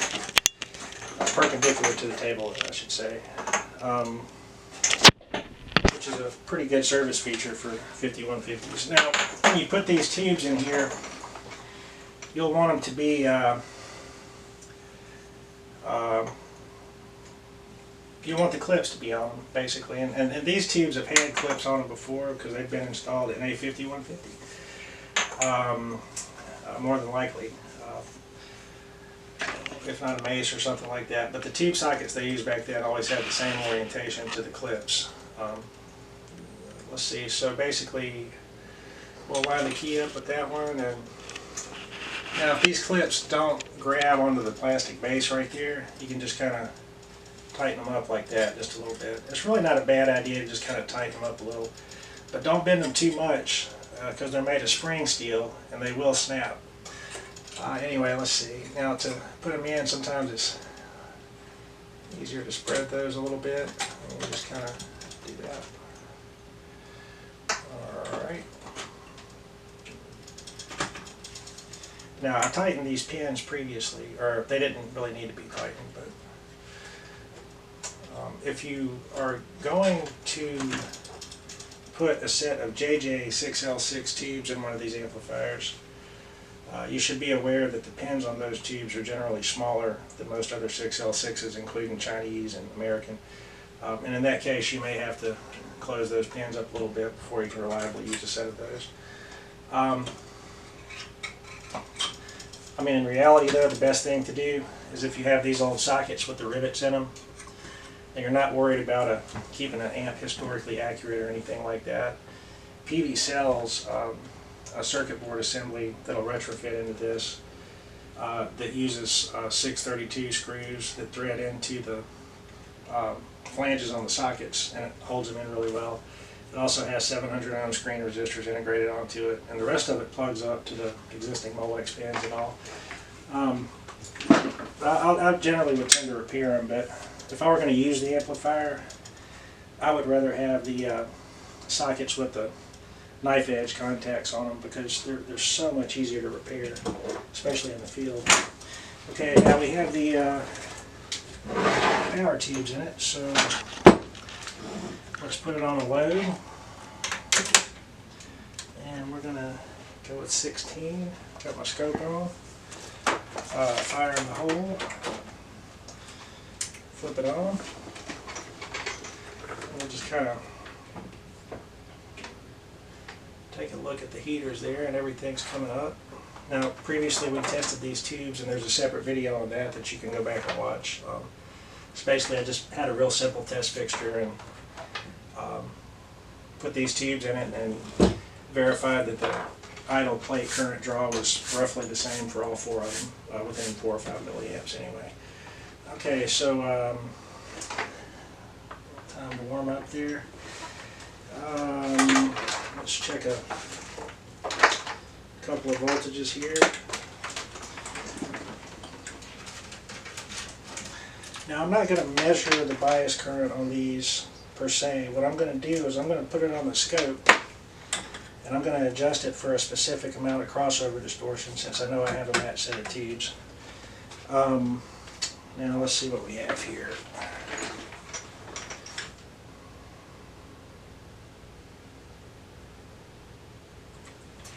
Turn that meter on.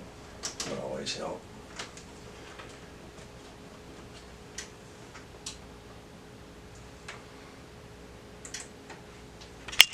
$506 before standby. Alright, and let's see what our AC heater voltage is here just for grants.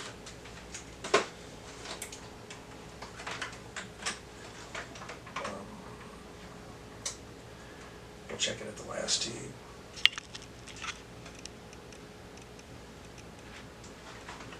Here we go, 2 and 7. 5.9, which is pretty typical for a black letter 5150.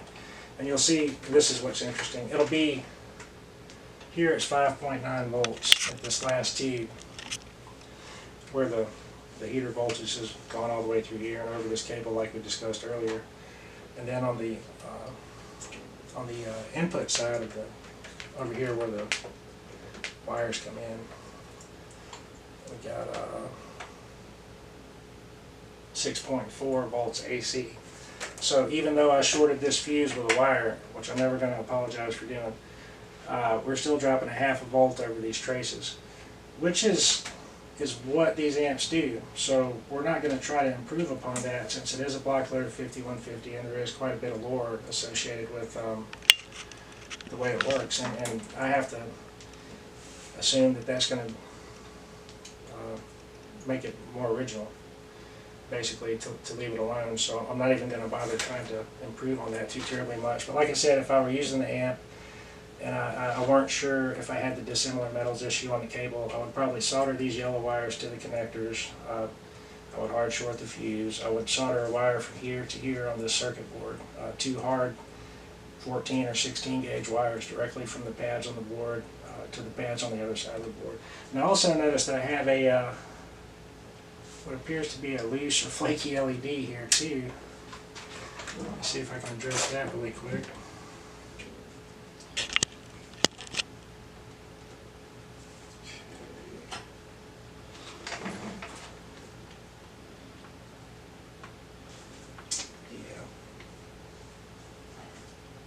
I'm just going to heat that pin up just a little bit and try to pull it back through to get a bit of a solder joint on there.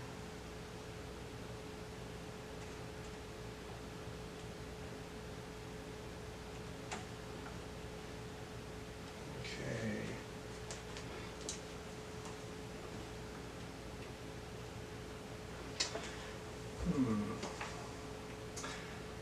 Yeah, unfortunately, we may have to remove the board to that to do it right. Let me unplug this real quick.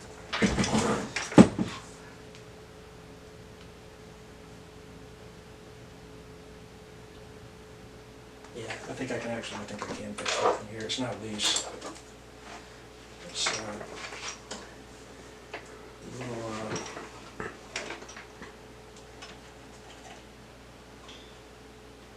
yeah, we're going to have to pull that board out to get that. So, since we haven't put all the connectors back on, or I mean, we haven't put all the screws back in, we're just going to pop that out again real quick.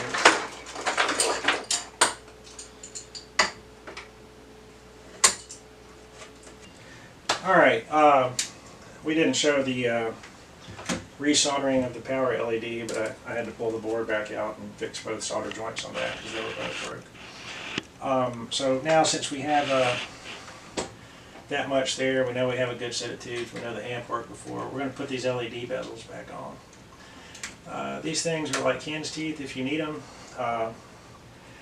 Fortunately, Peavey recently retooled these and they should be available for sale through the service department. Let's see here.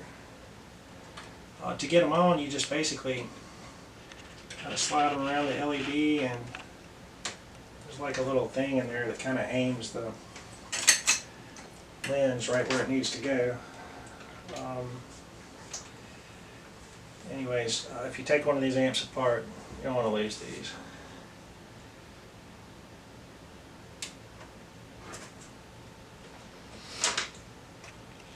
Sometimes they're a little tight.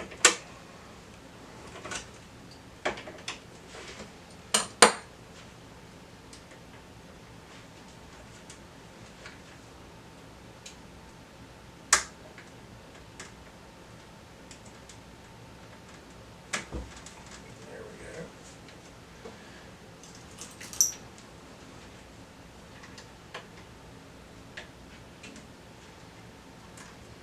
They actually snap through the, this one didn't line up, through the faceplate and the steel chassis, so they have a long flange on them. And you have to make sure that there's a little bit of wiggle room, so these nuts may have to be slightly loose for it to work. Let's see here.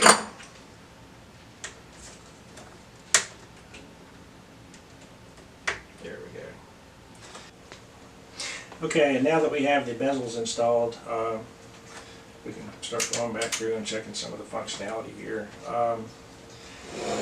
Let's see. Let's see here. We have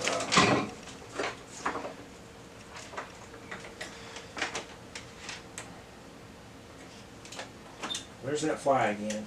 Let's see. Hit standby, and it goes down from 506 to 494, 495. 490 at the screen. Okay, so let's see, put a signal in. Anyway, we set our frequency generator to about 800 hertz because it's just a good random frequency between 400 and 1000. Now what you'll see here is that as I increase the frequency, increase the amplitude of the signal going in towards clipping, you'll see that crossover distortion kick in right there. The way we like these to sound, the way I like these to sound is with, yeah, my signal generator's flaking out a little bit, but basically you want to have that crossover distortion very nearly gone until the onset of clipping, and that's when you want to begin to see it. So what I would do is I would take it on up to the onset of clipping right here, back it down just a tad, and adjust my bias.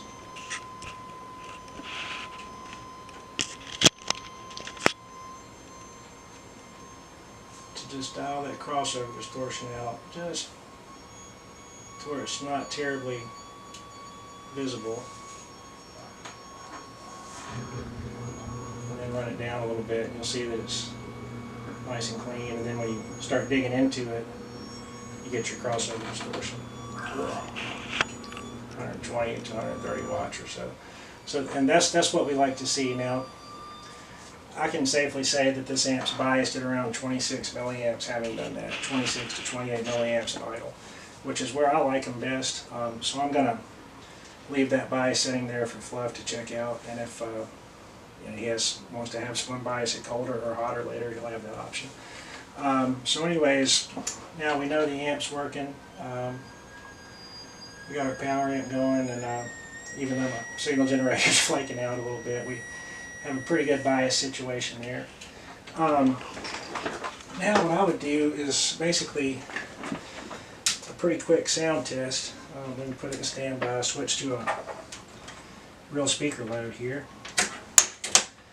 Now I have this plugged into a 412 cabinet that's sitting over here behind me.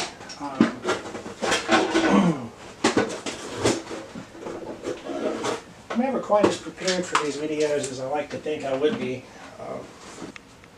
Alright, so we're going to turn it on, and we've switched it over to a real speaker load. I have it plugged into a 412 cabinet behind me, so we're just going to do a quick functional test.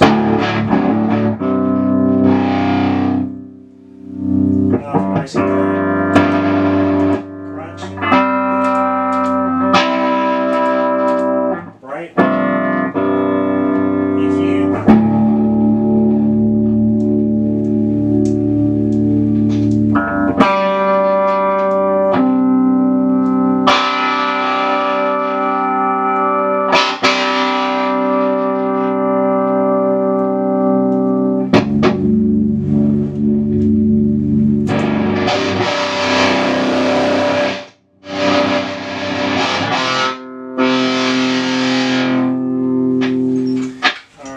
And the loop.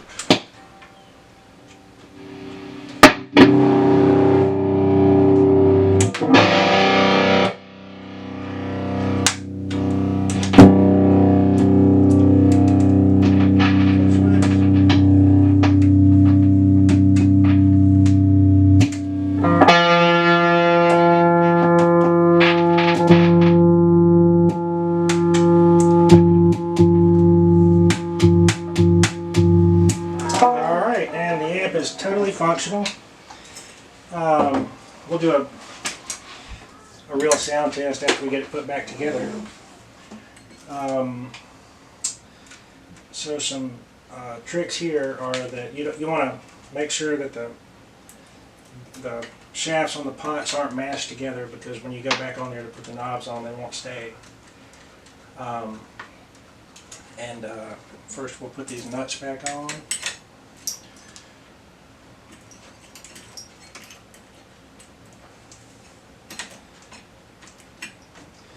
And like I said before, these nuts are really small, so you'll have to kind of get on them with the wrench. And it's good to have a wrench with some masking tape on the end of it, or painter's tape, so you don't scratch up this fretboard here.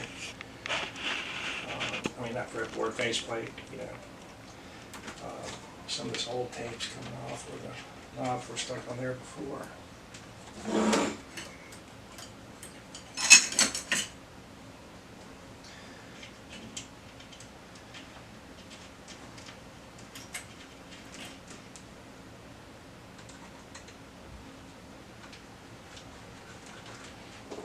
Alright, we'll go back through.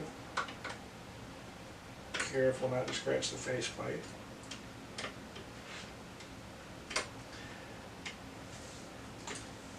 Now another option for this is you can use a 3/8 nut driver, but you'll have to ground the end of it down flat, and it really, unless you put tape on the end of it, it really just kind of stands to scratch the faceplate up just as much as if you used a regular pair of pliers with a round nose on them like these. Okay, but you know, conversely, since you're using something that's smaller than the knob, if you do tend to scratch it, it's not the end of the world, because they are under the knob as it sits. Now, okay, to zero these knobs, my favorite thing to do is to take this shaft, and you'll see there's a flat in it right here. Picture a perpendicular coming off of that flat in the slot, and that should be pointing at 0. Now, to center the knob perfectly, and this should be at 10, you would just go and turn it to where the flat is pointing straight at 5, and then you'll do your best to get the knob pointing to the 5.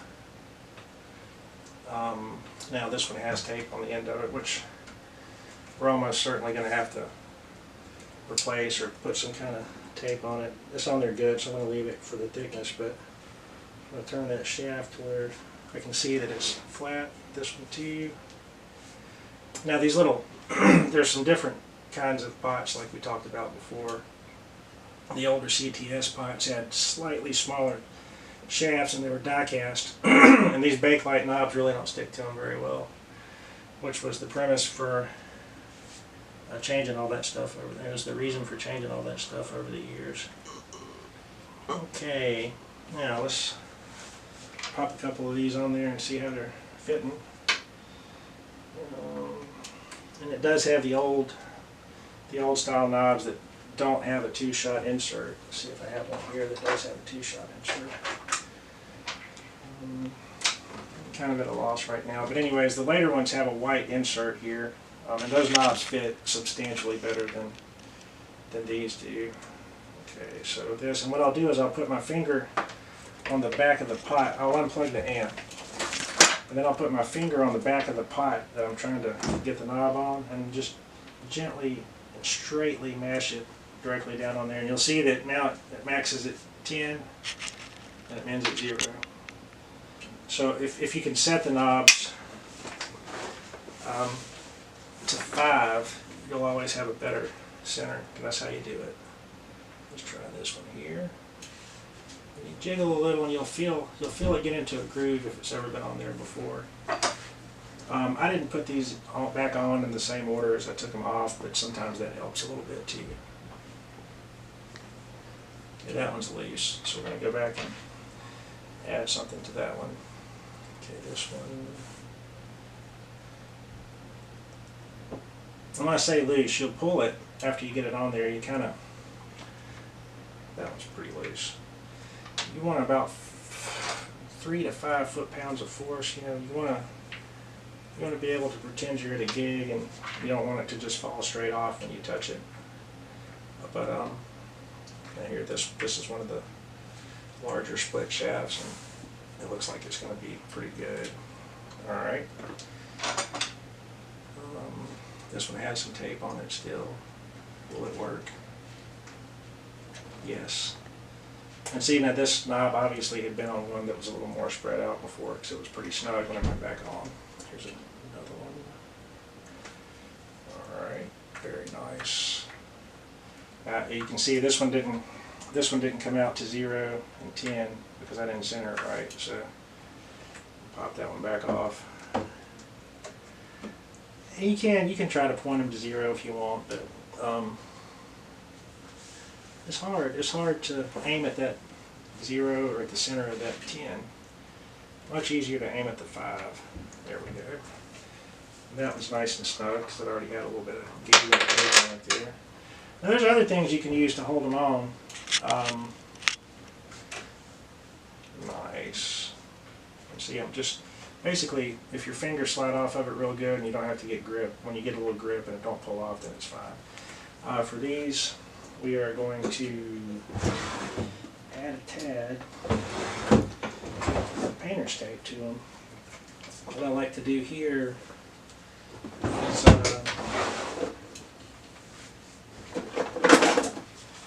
just kind of cut it the size of the shaft so that it don't, so you don't have a lot of extra tape on there. You really just want it to be kind of clean. And don't just put it over the top and do that, because the bunching of the tape around the sides will make it not fit very well. What you want to do is just get one complete revolution around it like that. And then the little overlap that you get from that piece of tape, start out with that much of it. And then you go back over here to just past the edge of the pot. Cut it. And that little bunch at the end right there usually helps out. Of course, now I can't see my 0 because I use painter's tape, but I'll aim this one at the 0 and just see how good I can get it.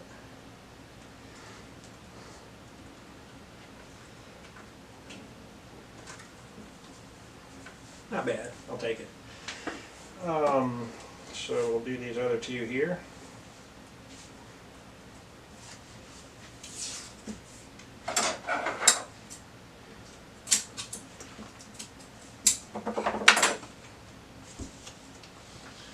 Now I'm just using the wide side of the tape, which I think it's 1 inch wide, and I'm going around the shaft of the pot one time with that. And I'm going to pull it up just off the back so that it don't bunch up under the knob.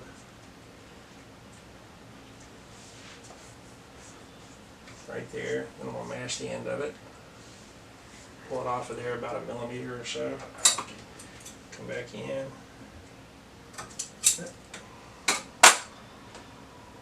Alright, now use the zero technique on this one here too.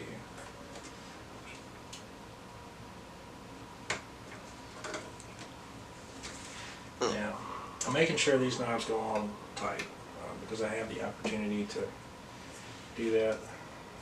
On the ones that had some tape on them previously, if you have a little trouble getting the tape off, always check to see if it'll fit without swapping the tape first, because the little goo that you get on the tape from it being old kind of helps to keep the knob on there a little better.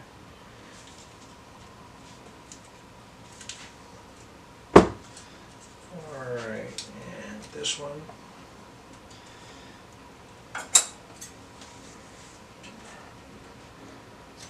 Pinch it just to make a goober on the end right there.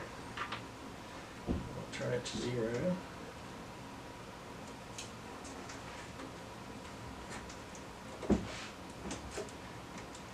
Alright.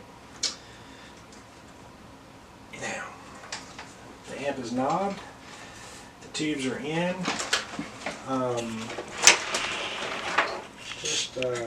Bias is set. Now, another thing we're going to want to do to neaten it all up is tie the wires.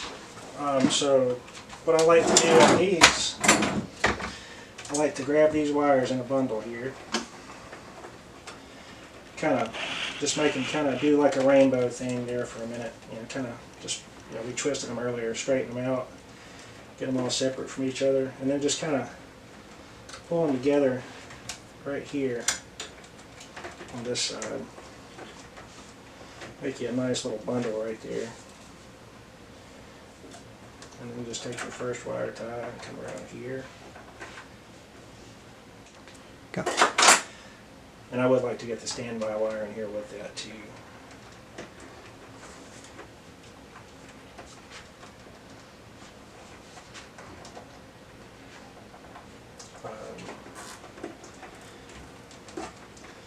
Let's see, nice little straightaway right there. Then I'll put another one over here where they cease to bundle. Now you don't want to tie the primary and secondary wires together back here at the line cord because technically that's a safety violation. They went to IECs and actually the IEC pulls out, so that's when they decided that it was okay for them to be tied together. And you know, it's on your amp if you're servicing it, and that's all on you. You know, you don't have to. But that's just a pointer. You know, it's probably a good plan not to. And then I'll take these other wires here and just kind of bundle them together neatly, stick them underneath, and then put one wire tie around the center to just keep all those kind of out of the way and clean. There's no detriment to getting these out of the way because there's double insulation between all of them, so it's safe to go on a time up neat and make them look good. And that's how I would tie the transformer wires typically.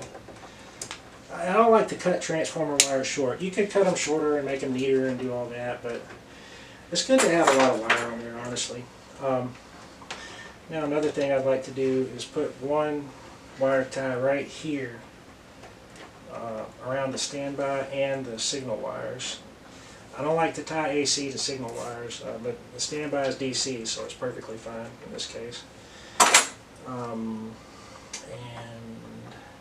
I think that's it. Now, we should talk real quick about the preamp tubes. I I have some tubes selected that may or may not be better for the amp or whatever. We talked about them a little earlier in the video.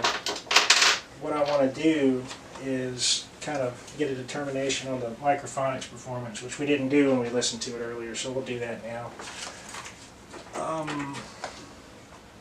And the best way to do that is to take this cover off back here. There's 6 screws. Oh, and I just found I found the screw, the missing ground screw that was in there amongst the preamp tubes. We're just waiting to short against something, so that's good. Good thing we went in there and checked that out real quick.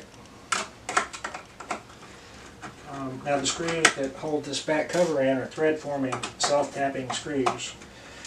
That means that you don't want to over-tighten them when you put them back in, or it's just going to spin in this thin little metal here. So just be kind of snug with it, 5 or 10 foot-pounds, just not very much at all.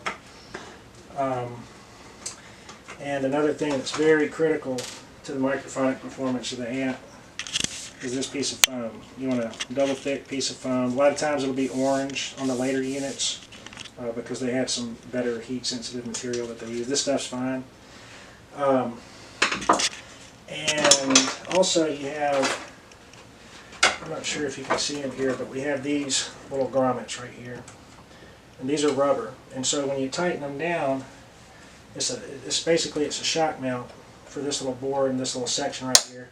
So these are just sometimes they'll dry rot, and I'm not really sure how to tell the ones that dry rot versus the ones that don't dry rot, but it's very important that those be real solid, that the 4 screws that go into them are tight, that there's a little bit of thread sticking out. Okay, so microphonic performance here. Now, I spent a lot of years testing tubes for microphonics, specifically for 5150 combos and classic 30s at Peavey. And I learned a lot in the process of doing that.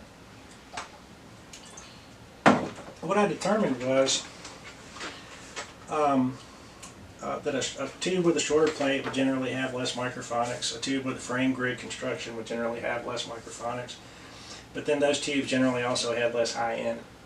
And in the process of trying to select tubes that would work, we did all kind of things with different fixtures.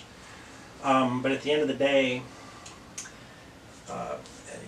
way further down the road when I started doing some more amp designs, what I determined was that a lot of the build and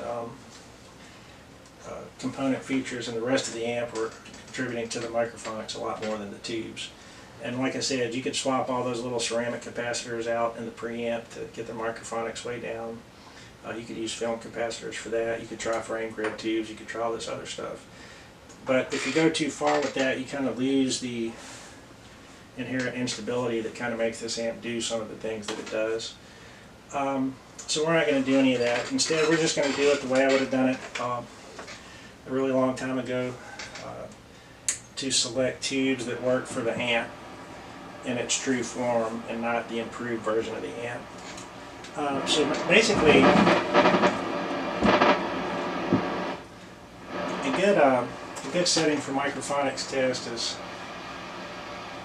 something where you want to leave the power amp out of the picture a little bit. Just put it in some kind of high gain scenario where the volume's turned up past where you're really going to be using it, and the gain's at least on 7. I think we generally used to set everything on 5. Including the post gain, and leave the resonance and presence on 0 and put this on 7, because that's such a loud setting that a lot of times the amp will take off. Now, it's better to tap the tube with something non-conductive, like a piece of plastic. Now, that's a slightly microphonic tube, not too bad. And the one you're concerned with the most is the one in the first stage.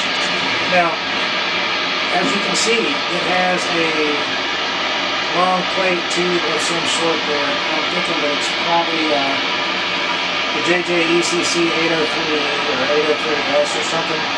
That's which is an odd choice for this amp. It is. It's a JJECC 803S. It has long plates. This tube's really better for hi-fi.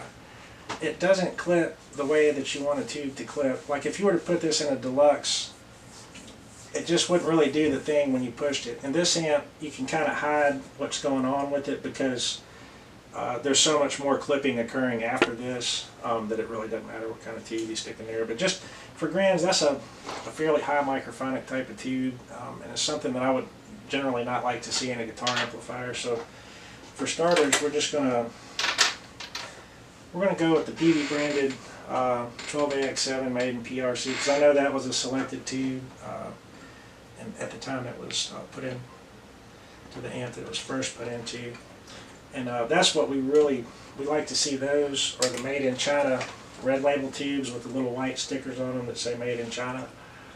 These ones that say HG on them here are newer Ruby tubes that use the same tooling as this old Chinese tube, but they're slightly different, and they're just a little more hit and miss.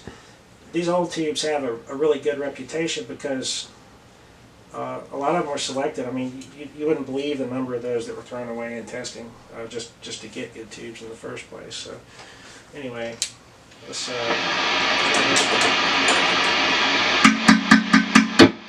there we go. Now, if you're not grounded when you get close to these, you will inject every bit of static electricity and electric field you have on your person directly into that tube. So,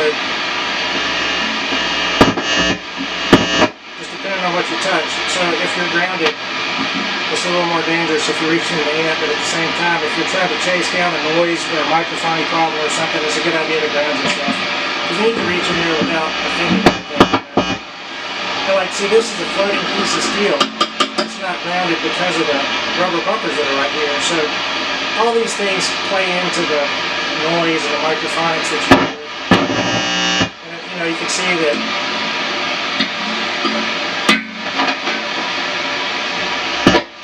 So, I mean, anyways, this is what we have. Now, another thing,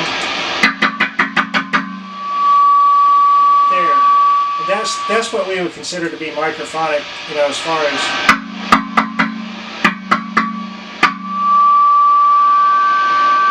And it starts taking off around 7 or 8. We're going to try a couple of other ones just to see if we can improve on that a little bit. I thought I had a red color right here. This one's marked, so we'll just see what it does. This is an older Chinese tube. Now, also the second tube here definitely contributes to the microphonics quite a bit, you know, with regard to what we were just listening to. And they have to warm up for a good minute before you can really tell. A lot of times they'll develop a microphony with them when they heat up a little bit. This,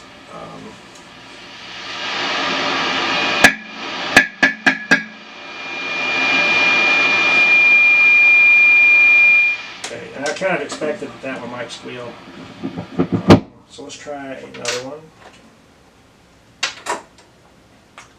Okay, this one's not marked, so let's see what happens. Give it a second there.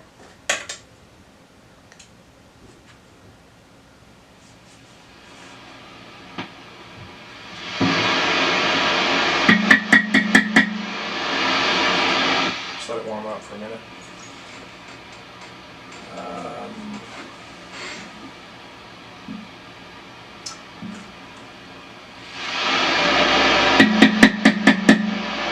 That's our tube. Have the pre-gain on 10. You got a nice block coming out right there. So just to give you a reference of how loud the amp would be at that point. This is a very, very extreme setting. So let's see what we sound like here.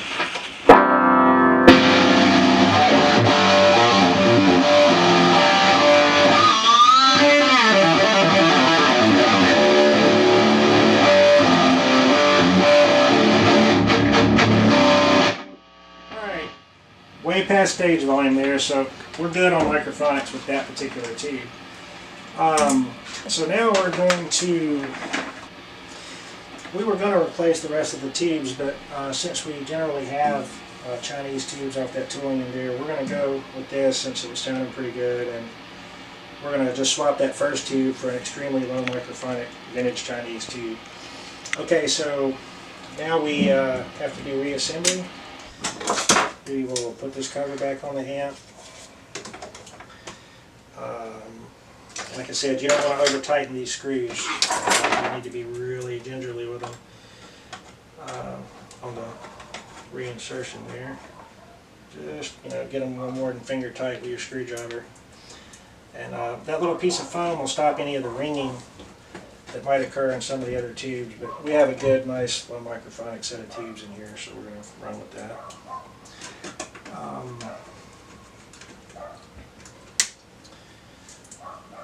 Let's see.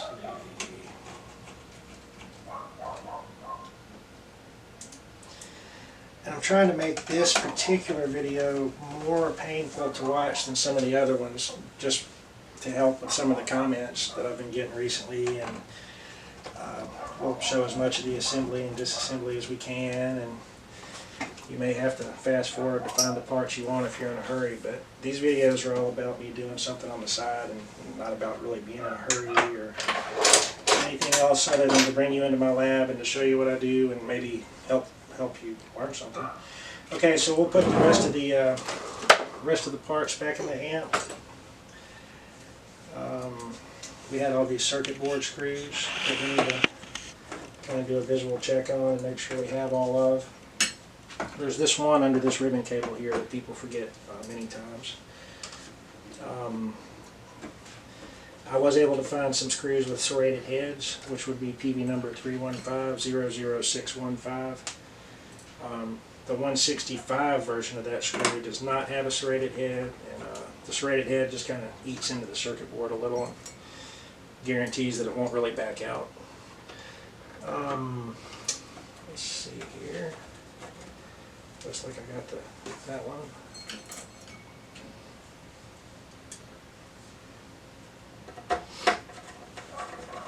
All right. Now, we'll flip her over.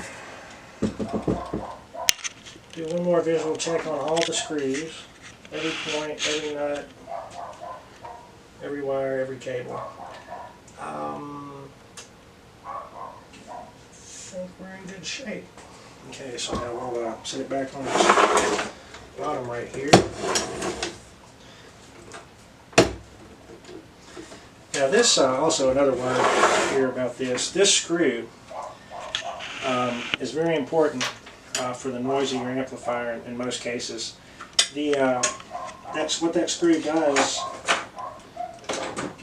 That screw provides a ground to the chassis from the bottom of the cabinet, which back in the old days when this was built, they would put graphite paint in the bottom, as you can see right here. That if you rub here, this is graphite paint, and basically what that is conductive paint that they put in the bottom for this screw to make contact with, so that this paint would provide a shield for all this circuitry from electric fields and electrostatic interference, and it was very effective. Now it's hard to see, but as a matter of fact you can't see it on this one because it didn't happen, but this screw is kind of large and it'll mash into that graphite paint and push the graphite through the wood sometimes to where it doesn't make contact with the rest of the graphite. In the case that that happens, you can just put like a flat piece of metal. You can take a flat piece of metal with a hole in it and attach it to this, or use a smaller screw and it'd spread the surface area out and it would touch that graphite paint. Or you could line this with some kind of adhesive foil if you want to make it a little better. But anyways, that's just a word about the shielding and the mounting. And the graphite paint was a pretty cool find when they first did it. So we'll basically, before we put it back together, I'm going to go through it one more time and make sure everything's working right. Let's see. Do a quick sound test.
Resonance and presence is all doing what you'd expect.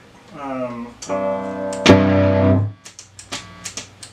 for the normal click on the lead channel to the crunch channel there to see if the little clamp thing's working.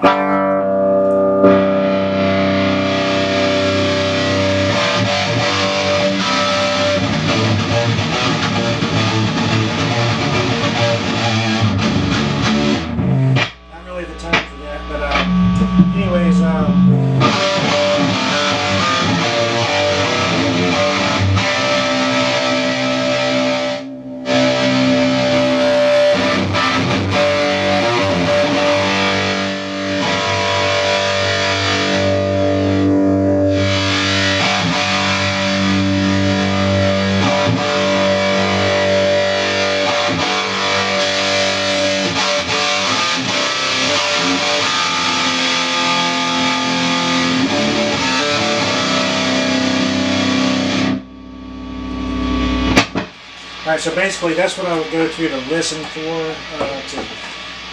to my ears with this cabinet, for what I'm familiar with. Basically I'd set these diametrically opposed with the mid so you can hear the notch and hear what it does. Make sure the presence is doing everything between 8.5 and 10. Listen for the resonance of the resonant peak of the cabinet. When you turn the resonance up, it'll be a boom, boom, boom, boom. And when you play something muted like I was just doing a second ago, it comes out a little too much. That tells you that the resonance on 10 is working right. And I did have to take the lead up to about 5 to verify the volume. And the amp's louder than 3 L's. So I think basically I'm to a point now where what I want to do is stick the amp back in the cabinet and do a burn-in. So basically we're going to get this put back together, and I'll show you what I know about that. Maybe I'll find something in the process that I didn't think about. But these are easiest to reassemble upside down like this, and you would basically just kind of handle it by the sides here, and just kind of stick one corner in here, one corner in here. The construction on them was not extremely tight, so when you get it about halfway in, reach through and feel around for the front edge of the chassis. Get that coming in there, and then you can just kind of rest a couple of knobs there and just kind of guide it on in like that. Now you'll want this faceplate to be about 1/4 inch back from the front of this. That's how the cosmetics were actually supposed to be, and you'll see them vary. Sometimes you'll see them that are nearly flush, almost never a little bit back, but that's what they're supposed to look like. Now I like to put the first foot and screw in back here on one of these corners first, just to get it started, and I will have the face where I want it, basically about like that. And then I will crank down on this first screw while I'm holding the chassis up with my hand.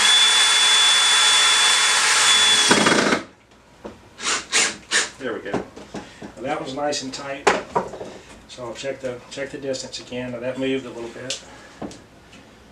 Alright, so now I'm going to go back here and do the second one in this other corner back here.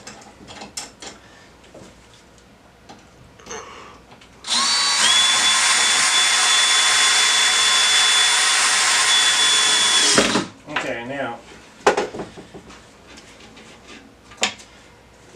little bit back this side. There we go.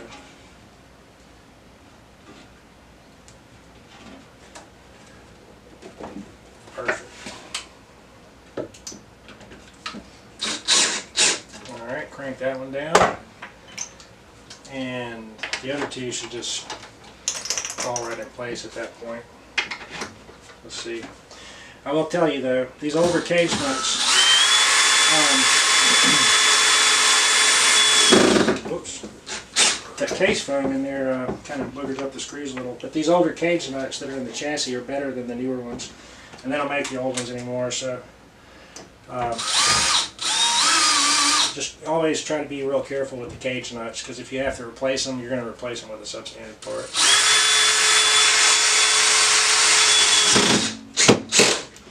Alright, so we're in. Normally don't put the back on until after I'm done with the burn-in because things happen, but since we're trying to tie the video up here, I'm going to put this back on. And basically this is your back with your cord wrappers. You'll want to try to put it back in the way it came out so you can put the screws in the same place so that you don't have to scratch up any more of the paint off of the back grill than you have to, because when it was put in the first time, it almost definitely scratched a little bit of the powder coat off of the back grill.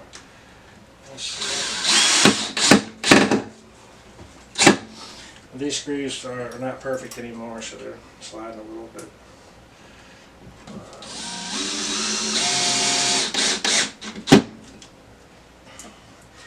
Now, to do a full cosmetic restoration on a 5150 now would be tough.